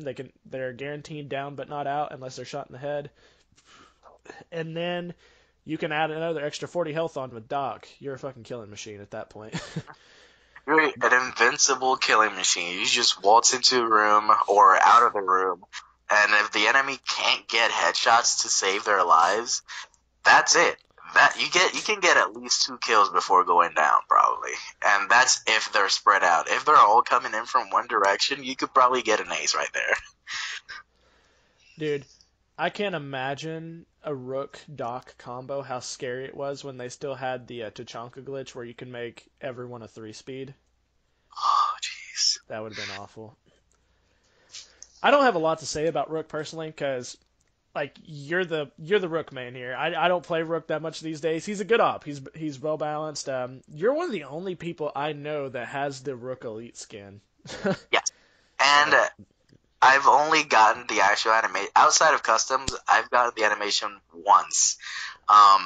Rook is not an MVP. He's not an MVP operator. Rarely ever do you get the MVP with Rook, and most of the time it's not because you were playing Rook. It's probably because you were playing a really good attacker. But when you do, it's so satisfying. His animation, although simplistic, it's like the biggest fuck you to the other team. Because, like, look, I played Rook this round and I got the MVP slot. Look at me taking 4 bullets out of my out of my chest and then being smug about it, which is the name of the animation. I think my favorite MVP animation. This is not connected to Rook, of course, but I think the one that like makes people the saltiest is the IQ MVP. Yeah, she's just kind of there, like, yeah, I'm doing this exercise thing, and then she takes off the headphones. Oh, there you are. Look at me flip my hair because I'm whatever. Oh, it's fucking great. Yeah. All right. So that was our operator spotlight, Rook. Now we're going to move on to our next segment, operator ideas. This is where we talk about ideas for operators, of course, that we would like to see in the game, ideas for gadgets. We'll talk about what their loadouts might be, how we would balance them, 3 speeds, 2 speeds, whatever the fuck. What is your idea, Mr. Jamie? So I got probably a noob friendly operator, not in line with skill, but with train of thought. I was thinking, what if we had an operator that could strengthen reinforcements? Are you Say talking about wall reinforcements? yes, wall reinforcement. Not just in the way that you just make him a bit stronger. It wouldn't affect too much hard breachers like Thermite or Hibana, where maybe instead of making these gaping holes, maybe they're just smaller holes. It would work really well against Maverick or other future hard breachers. Basically, what this operator would do is he has his normal set of reinforcements are gone. He doesn't have normal reinforcements. He's going to be kind of like a castle, but for wall reinforcements. He has special wall reinforcements that only work on walls that are already reinforced or hatches that are already reinforced. Okay. Basically, it works as a double reinforcement. It mitigates the damage from a Thermite charge, a Hibana X Cairo pellet, and Maverick's blowtorch. Makes it harder to get in. It makes smaller holes for Thermite and Hibana, and it makes Maverick use up more fuel to get through that extra layer of reinforcement. So Thermite and Hibana would both be able to get through with one use of their gadget, though, right? They would make just have smaller holes. Exactly. They're not going to be completely impassable. Like maybe if you could vault or crawl through it, however the destruction works, with that operator, they would be able to still see through it, definitely, though. Like, say, Thermite's hole would be about as big as when you sledge open a soft wall. Okay. So it's definitely smaller, but you can still see through it, at the very least. And for Maverick, he's just spending more fuel to get through that extra layer of reinforcement. I think the name for this guy would be Bastion, because fortress type thing. He's reinforcing an area even more than what it is. And he would have an SMG primary, fully automatic, none of that clash. None of that clash stuff. Oh, I just realized that. Oops. He would have an SMG primary like most defenders.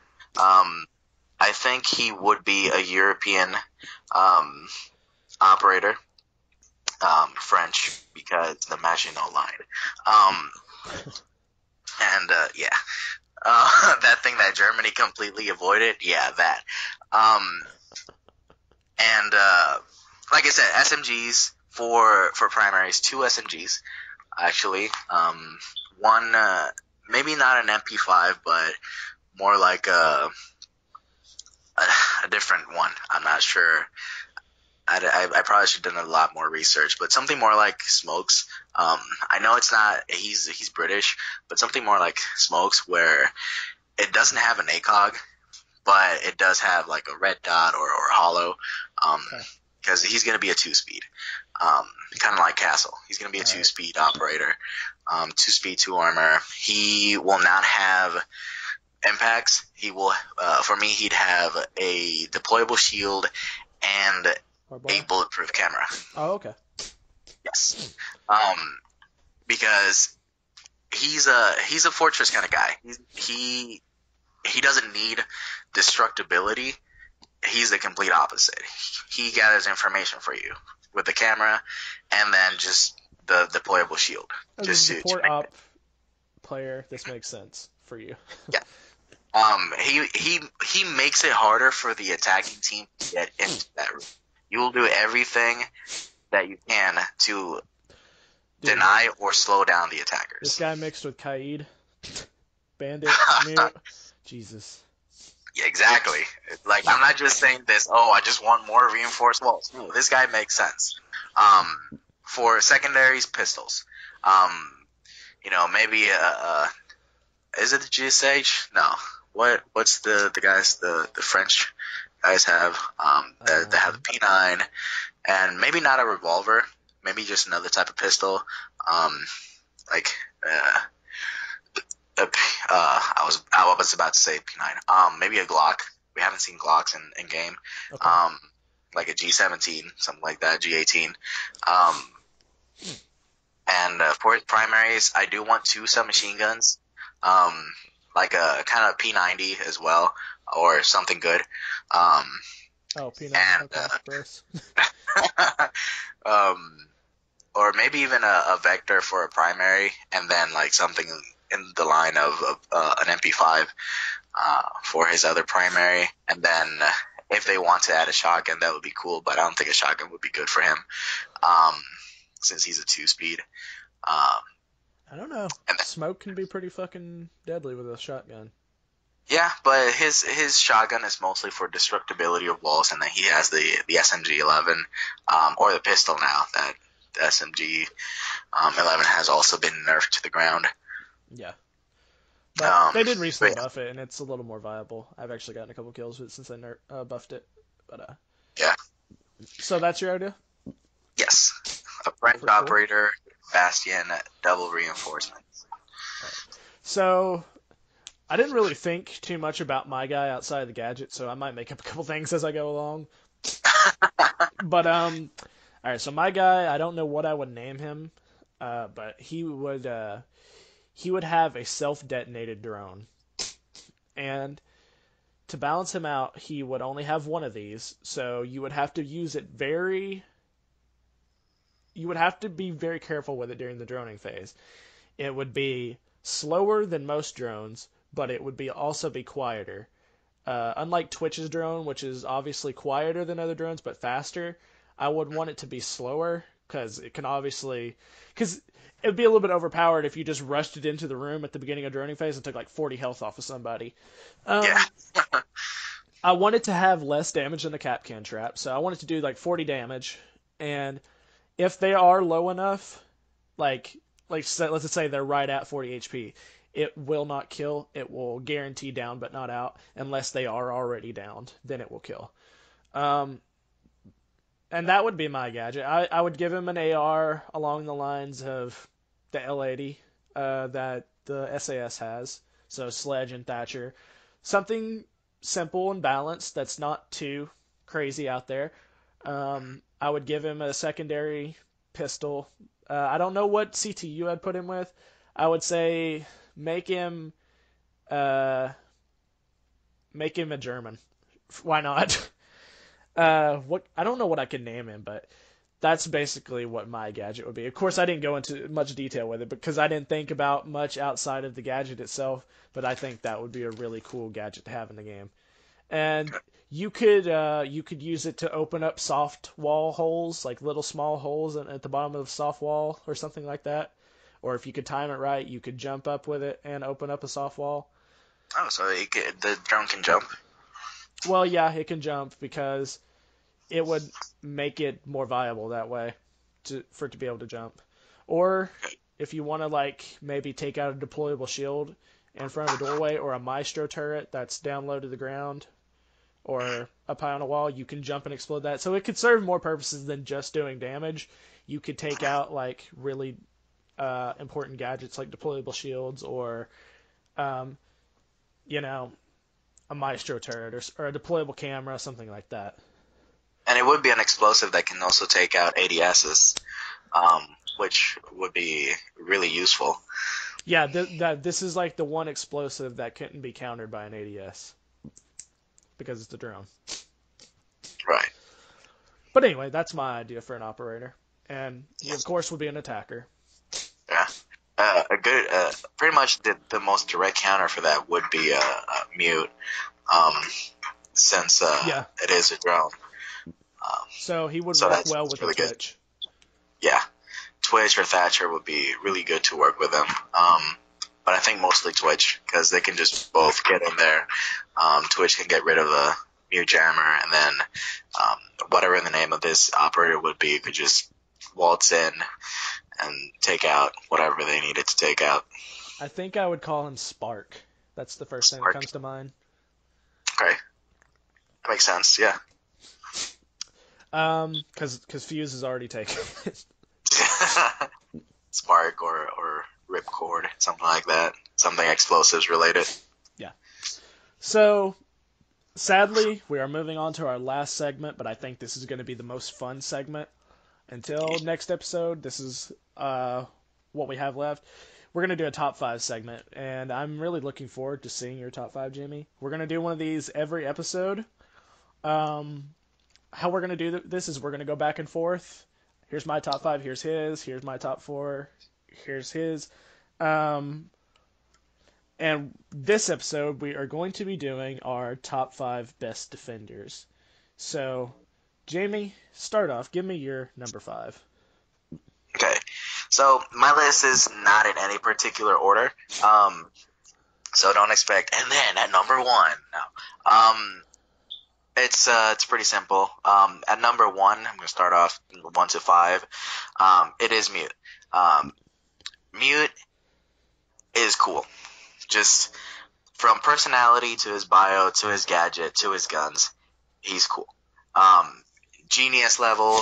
This guy decided to I don't know if this is part of his bio or, well, not part of his bio, but like his personality or whatever. This guy is the defending Thatcher. Apparently he also hates electronics, and that reflects on his gadget. The jammer, let me pick up the name here real quick, is, what was the name of it again? I don't think it shows me here. Details. Yeah, it doesn't give me the name here, but that doesn't matter. He's a 2-speed, 2-armor operator. He has the ability to deny pretty much any electric device from attackers. So that is breaching charges, thermite charges, X-Kairos pellets, fuse charges, drones, candelas. It is the Moni, by the way. I looked it up. Oh, yes. So anything that's electronic that the attackers can use against you, denied. So that also includes Lion. If Lion is near the jammer, he can't use the scan. If Finka is near the jammer, she can't use her adrenal surge. I don't exactly remember if Dokebi is affected by this if she tries to activate the logic bomb near a jammer, but if you're in the radius of a jammer and Dokebi calls, you're not affected. You're basically Echo for the activation of the logic bomb. His gun, like we talked about earlier, is a variation of the MP5, the MP5K. Very beginner friendly. He has one pistol secondary, the P226 Mark 25. His other primary is the M59OA1. Pretty decent shotgun. I think one of the best, if not the actual best shotgun in the game, Yeah, damage wise. I would Because we all know automatics, automatic shotguns. Jeez. Inconsistent, but somehow they get the job done. Looking at you, double A12. agree. Yeah. That shotgun is a bitch. I had a whole little scripted thing that I had here, but I've basically deviated a lot from it. The MP5 is basically just a laser beam, like some of the defender's weapons. Very little recoil, and what recoil is there is pretty manageable. Um, Especially with like a compensator, if you're just gonna deplete the mag into someone's face. Um, he doesn't have an ACOG, but that's because he's a two-speed. He's a little bit faster than the other operators that do have ACOG. So for me, I really like using the Hollow. I used the Reflex sight for a long time, but when I switched to Hollow, I got a lot more kills. I use Hollow on pretty much every defender gun that has it available and that doesn't have ACOG.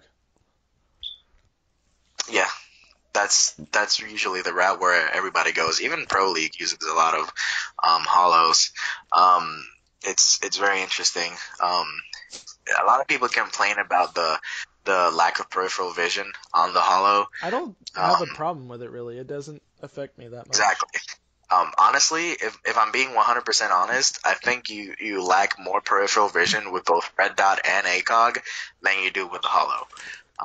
And then reflex would be the best for peripheral vision because you barely have any outstanding, plastic around the side itself. Yeah. And then you also have the fact that with the hollow, you're basically anything that's within that circle, you're probably gonna hit. So you're good. That's what makes the hollow so great, especially with the MP5K, which is already really accurate to begin with. His elite skin itself is really cool. He's also World War II era. You got that leather cap with the old respirator and the goggles and just the whole aesthetic. He looks definitely like an officer, World War II. His animation is really cool. I happen to think it's pretty badass. That's one of my favorite elite animations. Yeah. Right up there with Thermites and Thermite and Fuse. I really like them.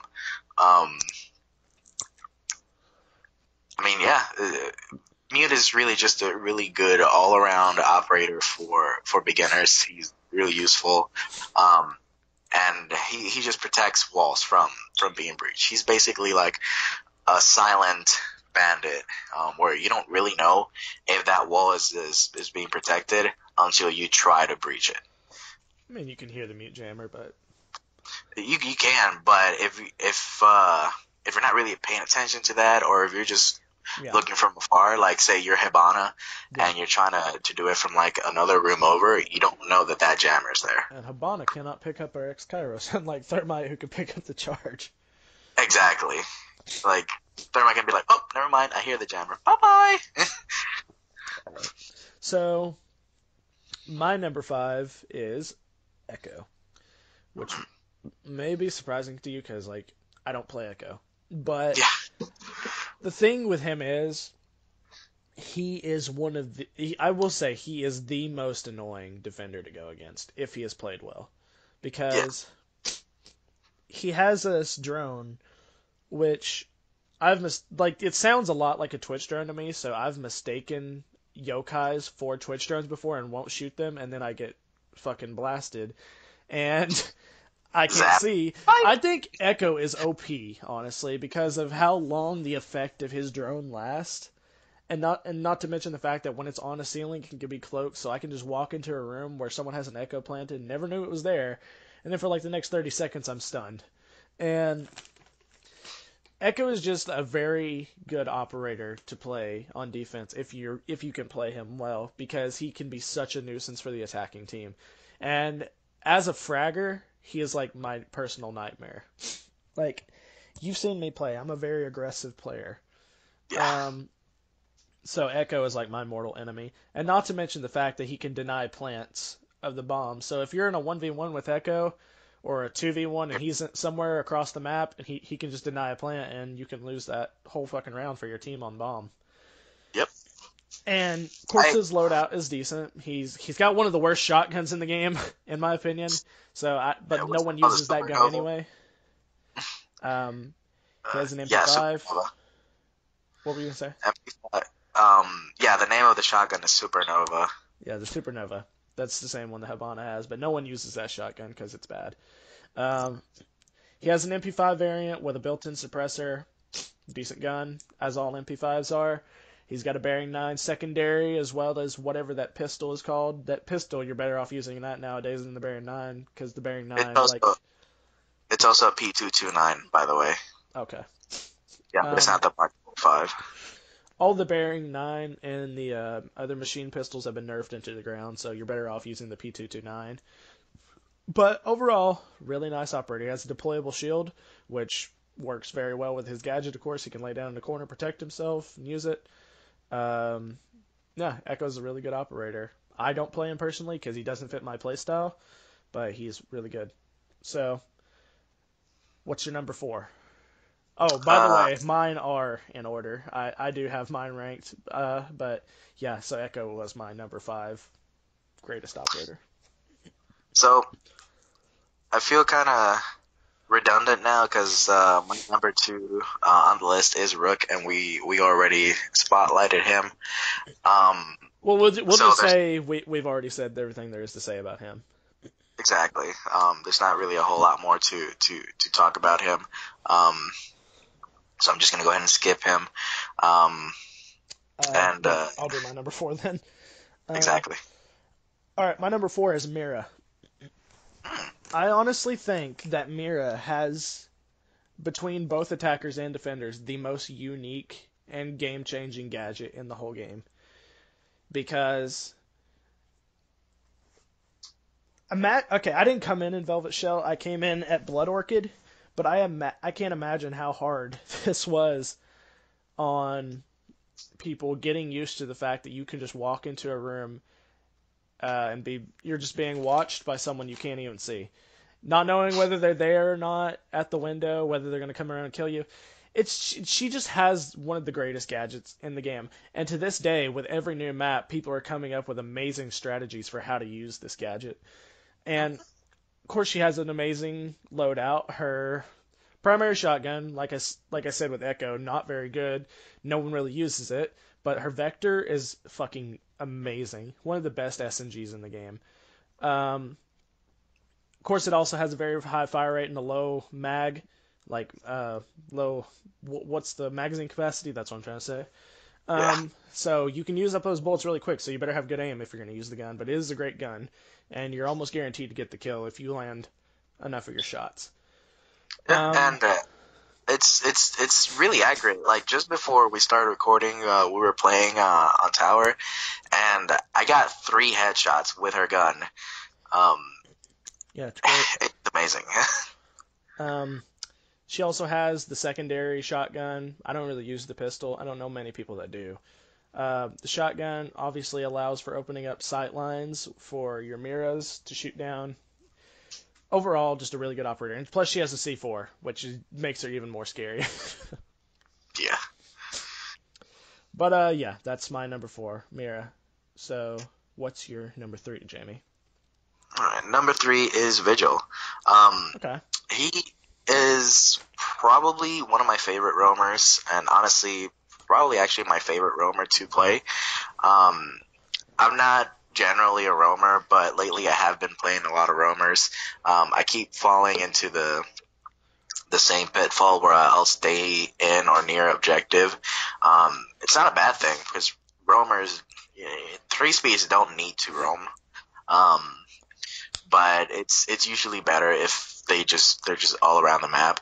Um, his gadget, his gadget is not the absolute best. His gadget is tailor made for roaming.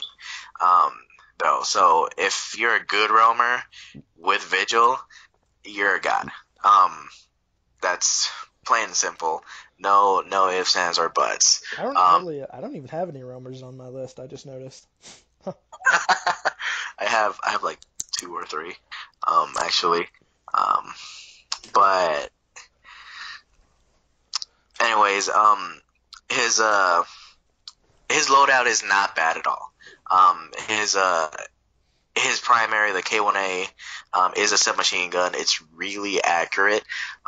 It's got more damage than the MP5s actually, at 36, but it's got a little bit lower um, RPM, fire rate at 720, so a little bit less than the MP5s, but it still gets the job done all the time. Slap a hollow on that, and you're good to go. Um, some people, I guess you could also put a silencer on that and not be sacrificing a whole lot of damage. You're basically right back down at what an MP5 does. So you're still doing pretty decent damage. And your fire rate doesn't go down. And I don't know if this is intended or not, but recoil also goes a bit down overall. So you're just all around getting a more accurate weapon um, I can with the K1A. I can personally say going against a vigil on a super dark map like top floor of tower or on the Halloween map that we had a while back, it's Yeah, awful. yeah, um, Because even if you don't use the gadget as effectively, he can still hide in shadows pretty easily. yeah.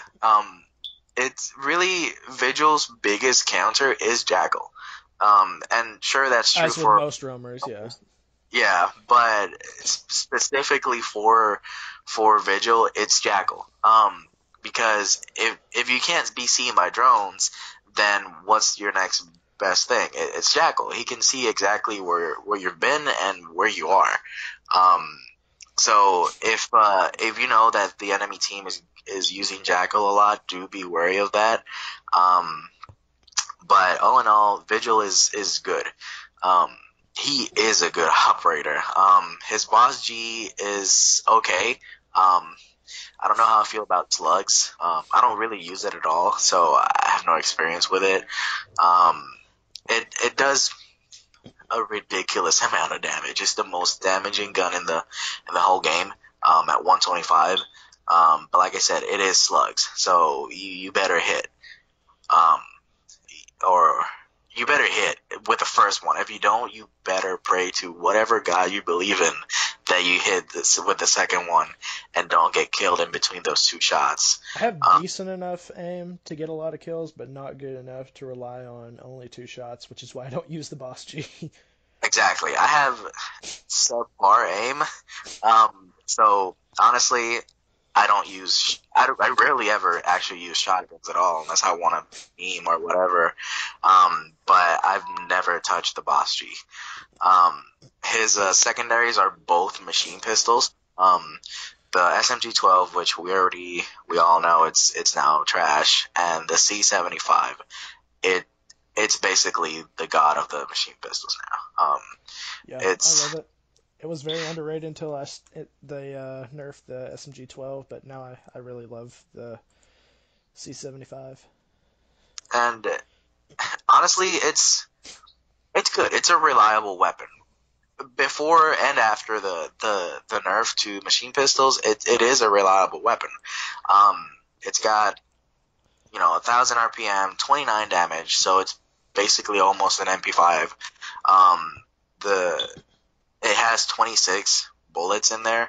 Um, so honestly, you're good. You're good to use it as a primary if you want it, really. Um, I've seen it done before. yeah, It's a great effect. and then he just has like an impact grenade, which is a staple for him, and then a bulletproof camera, which is interesting to say the least. A Um, guy that can't be spotted by cameras, but one of his gadgets is a camera. exactly. Um, but yeah, he's at my number three spot there. All right. He's just still good. Yeah, that's a pretty good one. All right, so now my number three is Valkyrie. And the interesting thing about this is I put her at number three before I ever started manning her, which was a very recent thing for me. As you know, Hobo, I've been playing her a lot recently. Yeah, But I'm just now at like playing her and realizing how fun she is to play. But regardless of her like fun value, she is one of the most useful defenders in my opinion because you can place like okay, so let's say we're defending train on cafe. Mhm. Mining room, they always bust out the window, and there'll be like two or three people peek that every round at least. You can toss up a camera in mining room, figure out who they got over there, where they're at, without peeking that window, which, as we both know, is a very dangerous thing to do. Yeah. That's just one of the hundreds of possibilities you have with Valkyrie. If you can get really creative spots, put them on routes with high traffic, like amongst like average players, she's a pretty useful operator. I like to sit behind the reception desk on Tower Restaurant and watch over elevator exit with a Valk cam, which is right outside that area, you know. Yeah. And I just wait for people to come by, and then I'll pop out and kill them. She's really great for stuff like that. And then we know everybody does the whole geisha window thing on a skyscraper where they'll toss one outside, and then they'll run out and grab you when they see you coming on the balcony. There's just Yeah. a lot of possibilities with Valkyrie, and she's a great asset to any team. Plus, if someone on your team dies, they can watch over the map for you and not have to rely just on those default cams. Hmm. Valkyrie So, is a really unorthodox roamer. yep. Um, her weapons, the MPX, and the Spaz 12. I don't know so much about the Spaz 12. I don't use it that much, but I know that the MPX is a great SMG. I love it, and it's a lot like Legion's gun, really. It's got decent damage, a really good fire rate. I personally love it. It's a headshot machine for me. I get a lot of kills with it. She has a C4, which works really well in conjunction with her cameras. If you've got a good view, you can just toss a C4 out and kill somebody. Valkyrie, really good operator. Yeah, I like Valkyrie. She's a cool operator. Like I said, she's an orthodox roamer. Not because she, you know, it's her with a machine gun or anything. It's not because of her loadout. It's because people roam with her in a it's a weird way to roam. They use her cameras actively to roam. They'll set up in like a little bit of corner, and they'll put a camera near or in that room, and they'll just hide. And then when somebody's near the room, they hop off the camera, get an angle, and shoot them before they even know where she is. And then she just moves on, or she can just hold that room because they might not know exactly where she is, or she just has to drop on them every time. She knows exactly where they are. She doesn't need to ping them. She just knows where they are. She hops off the camera, headshot, or wall bang, or whatever she needs to do. Yeah. Um, so let's move on here. Yeah, you're number two. It is Alibi. Okay, that's really interesting. Yes. I When might Alibi take that. first, well, okay, so when Alibi first came out, I played her a lot, like a lot of people did, and she, I think she was my first official roamer because I actually really liked her. Her her loadout overall is really balanced. Um, her the MX4 Storm is really good. It's got pretty okay damage. It is 26, so it's a bit less than the MP5, which I guess is the standard for damage. It's got 950 fire rate, so it's almost a machine pistol. I Um, love her SMG. It's great. yeah, SMG is amazing. Um, and it has 30 bullets, so that you basically have a super machine pistol with the MX4 Storm. It its recoil is really good, especially for those first couple of shots. And then you slap on a compensator, and you've got an amazing weapon here. Um, and you don't even need a compensator, to be honest. But if you want to be a little bit cheeky with it, then yeah, just slap on that compensator and get headshots all day. It also has a vertical grip, so that's just adding insult to injury. You get if you get mowed down by an MX4 Storm, you had it coming. I'm not saying that it's bad. It's just come on, man. 26 damage, and you didn't get the headshot, but you still killed him. You know, The fire rate it's an makes up insult for to the low the damage, though. exactly. So it's just good. Um, the double A 12. We're not gonna call it the ACS 12. Come on, we know what it is. Um, the double A 12 is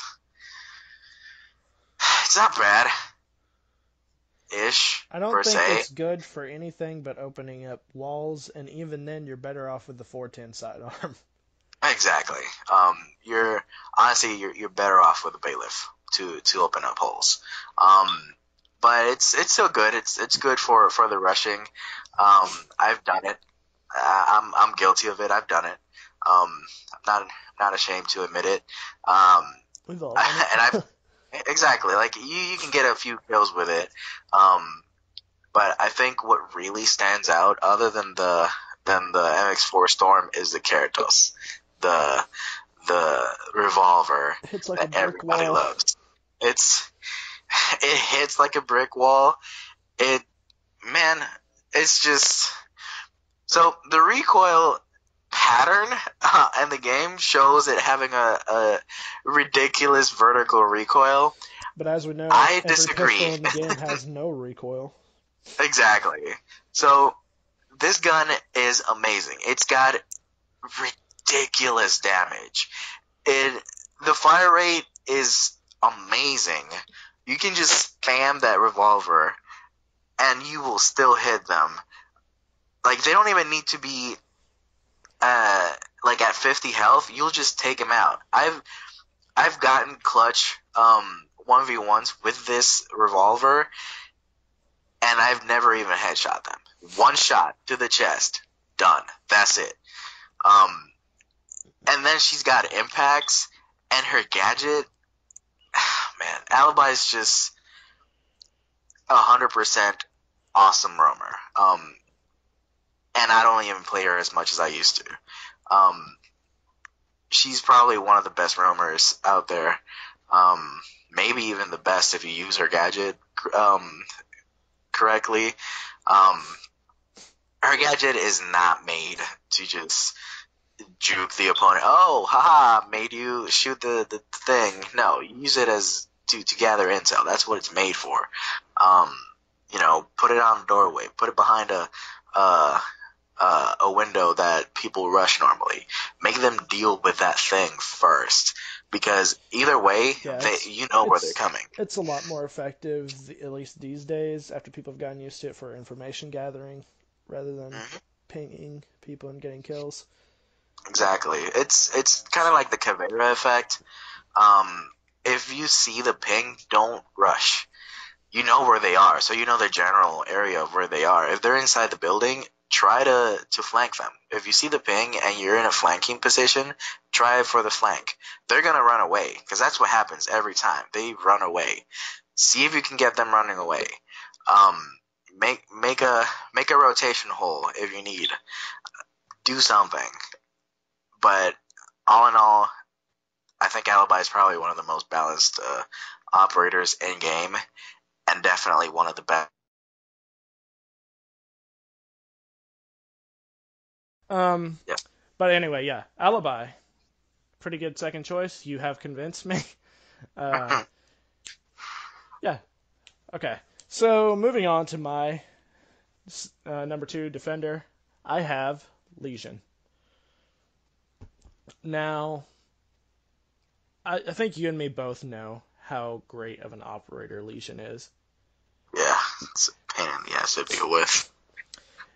The reason I have him so high up on my list is because of the multiple utilities that he provides. You can spot both audio and visual because if you see one of your blips for your Legion trap disappear, you know someone has hit that. If you hear a Legion trap go off near you, you know they're there. You can also slow down the operator so you can make a push because until they pull that needle out of their leg, they're not going to be able to sprint away. And in the time that they've got that needle in their leg, they're slowly losing health. Legion just serves so many different um, utilities. I just think he's one of the greatest operators that this game has ever seen. And I think he is a staple of the meta right now for good reason. Yeah. He has a great SMG. I compared it a lot to Valkyrie's. It has pretty much the same fire rate, same damage output, really well balanced. I get a lot of headshots with it. It's got decent recoil. Um, his sidearm, balanced pistol, fine. It works. It works the way it should. I don't really use his shotgun. It's interesting though. It has a built-in silencer. It's the only shotgun in the game I know of that has a built-in silencer. It So that's is. kind of cool. It's the only And shotgun with us. Oh, never mind. I was the about to say the sausage only has one a with. silencer, but Yeah, yeah, great we don't talk operator. about that. There's not much I can really say about him. He's just a great operator. There's not much you can say about him that hasn't already been said. Yeah. There's not a whole lot to Legion.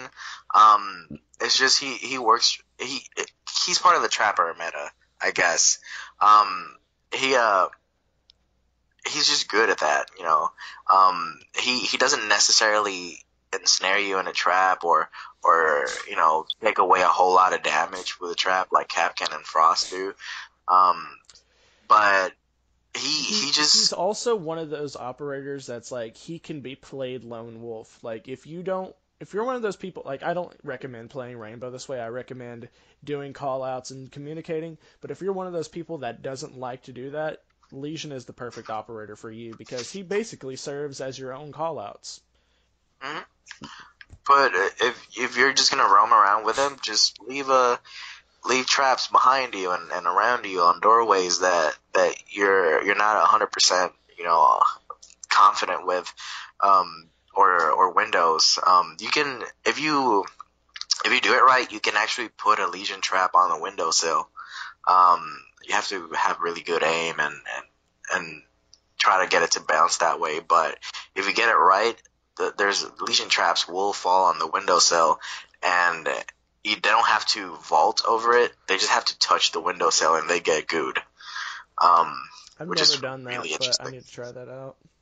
I think I saw it on a pro league game where they were playing Legion, of course, and a window was open, and they threw the goo mine on the windowsill, and when someone was rappelling on that window, they got gooed, and they had to go all the way back up to the roof just to take out the goo mine, the needle. And that takes down a lot of crucial health, of course.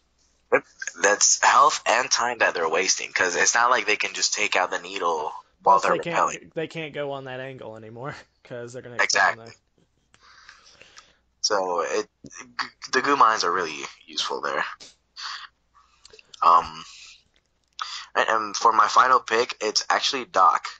Um, he's also very very beginner friendly. I think that was pretty much the theme with my with my list here. I got three ops that are very beginner friendly. Um, he, like Rook, has the MP5, the standard of perfection here. Um, it like we've said multiple times here, really good damage, really good fire rate. Um, it does have an ACOG like all the other operators that have a MP5 that are 3 speeds. Um, it works really well with either flash hider or a silencer. I don't think it has a compensator. Yeah, no, that would be too OP. Um, but it's just a really good weapon overall. He also has the SGCQB, um, which I think really just stands for close quarters combat shotgun. Um, and it's got good damage, 53. I think it's a little bit less consistent than the SAS shotgun for some reason. I think it has more damage, but I don't know. It's weird. I don't like using it that much. Of course, there's a P90, the standard for trashiness. Yeah. Really good pistol, the P9. I think all of the GIGN operators have it, including Lion, and then the dreaded Revolver. Um, it's good and it's bad at the same time. Um, the thing with Doc is his gadget has so many uses. You can use it in so many ways. You can heal allies, you can heal yourself, you can revive them from down but not out, you can revive yourself from down but not out. Um, You can revive enemies to meme on them just before you shooting them can in the head. revive enemies, exactly. Like, and you can just overheal as well. Yourself, an ally, even an enemy. Just as soon as they peek in the window, here, have a stim. Now let me headshot you real quick. I've always wanted to Um, spawn peek with the stim pistol. like, here, have a boost. Bye. um, it's it's a good gadget. He's a good operator. He does have barbed wire and bulletproof camera, which I guess does go in line with him. I think an impact grenade really doesn't make sense with him, or C4. That would be ridiculous. I've never understood Um, why they gave Rook impact grenades. I don't know either. It's really weird. I would think barbed wire and at least a deployable shield would make sense. I think he does have a deployable shield actually. Now that I say, um, but yeah, Doc is he's basically your healer. Um, so if you need a heal, just go to Doc. You know, knife in the air, do a little teabag, try to get his attention, Medic and is then pretty much a standard class of hero-based games these days, and Doc is that for yeah, Rainbow. exactly. So honestly, I also have the elite skin for Doc. Which is Um, amazing. yeah, I appreciate the little saucepan he has in his neck. Not gonna lie. I think this is a World War One outfit to be exact. Um, looking at all the equipment he has in his backpack there, um, and just looking at his outfit, I think this is World War One, the Great War, as they called it. Um, and his animation is it's not bad. I think he looks a bit stoic, you know, with the flag and the pipe, um, and I love the, it. the old timey camera thing, real thing, and the music. I like it. I really like it. Um, but yeah, Doc is basically just a healing rook. That's really all it is. Well, it's funny that Doc is your number one because he's also mine. Oh, Uh, so I don't really have to say anything. Doc is my number one operator to this day. I have over 500 kills with him right now, probably close to 600 at this point. Yeah, there's not really much more we can say. We've talked about Doc a lot in this episode, and like he's an operator that definitely deserves a lot of conversation. He's a great operator. Um, but yeah, Doc, my number one. Do you want to do honorable mentions? Because I have a few. yeah. Really, I only have one honorable mention because you already talked about Mira and Legion in your top five. Um, so really, my only honorable mention is Capcan. Um, Capcan is a really good operator, also in the Trapper meta. Um, he he's good at denying entry. Like his gadget's name is Entry Denial Device. He used to be really dangerous to go against, but I feel like also really he's easy to go against. he like to these days. I feel like Capcan, you don't hit his traps more often than you do. Like things just have to go right for him. Like and Yeah, usually once somebody does hit a Capcan trap, they're on the lookout. Their team is on the lookout. Every other trap is going to get destroyed. yeah. But then that's focus that's taken away from the rest of the game of the round, basically. Because if you're gonna go around looking for traps on every doorway, on every window, you're not focusing on the bigger threat, which is other operators, Yeah. and that's where Capcan shines. To me, a good Capcan player will put traps on weird places. Not just like, oh, main door, let me put a Capcan trap here. Um, I usually leave one or two for the major entrances of the room in case of a final push situation, but I like to spread the others throughout the map And the way I place them is I try to place them on the side of the door that the operator approaching is not going to be looking at. Yeah, that's usually the best way to do it. Um, and then not just put traps in unorthodox places, but a good cap can also just he's not a deep roamer. He doesn't just go all the way to the side of the map, but he stays I around wouldn't call usually his him trap. a roamer, but more a lurker. He just kind of Yeah, chills out in different spots. exactly. Like if you're gonna roam with him, then you're better off staying close to the objective. You don't just go, to the other side of the map or somewhere where the attackers are barely just now getting into the building. Just stick close to the objective, stick close to your traps. Because if you hear a trap going off near you, there's somebody in there or around you. So keep track of your traps. They're not like Legion Guild mines where you can see where they are. You just kind of have to remember where they're at, um, which is okay, I guess. Same goes for Frost. Um, just kind of remember where they are, and you're good.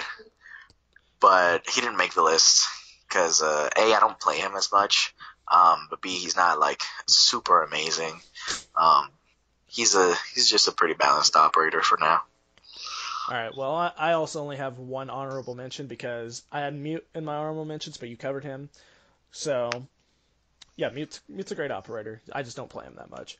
But my other one is Jaeger. Jaeger is a great operator.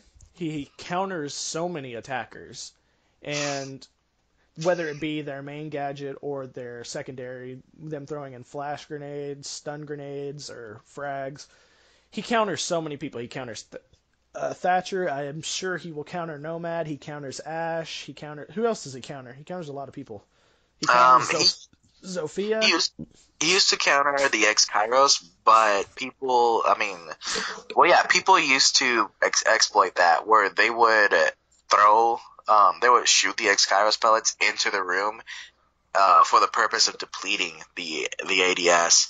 So Ubisoft nerfed that. They made X Kairos not into basically grenades, which is what the ADS thought it was, and I guess the game thought that they were grenades in that aspect.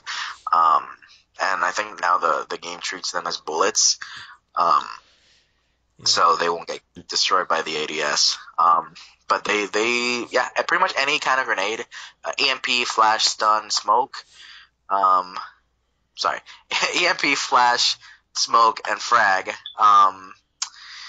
And Fuse, then Ying, fuse charges, candelas, ash breaching charges, Zophia's, Impact, and impact, and concussion. concussions.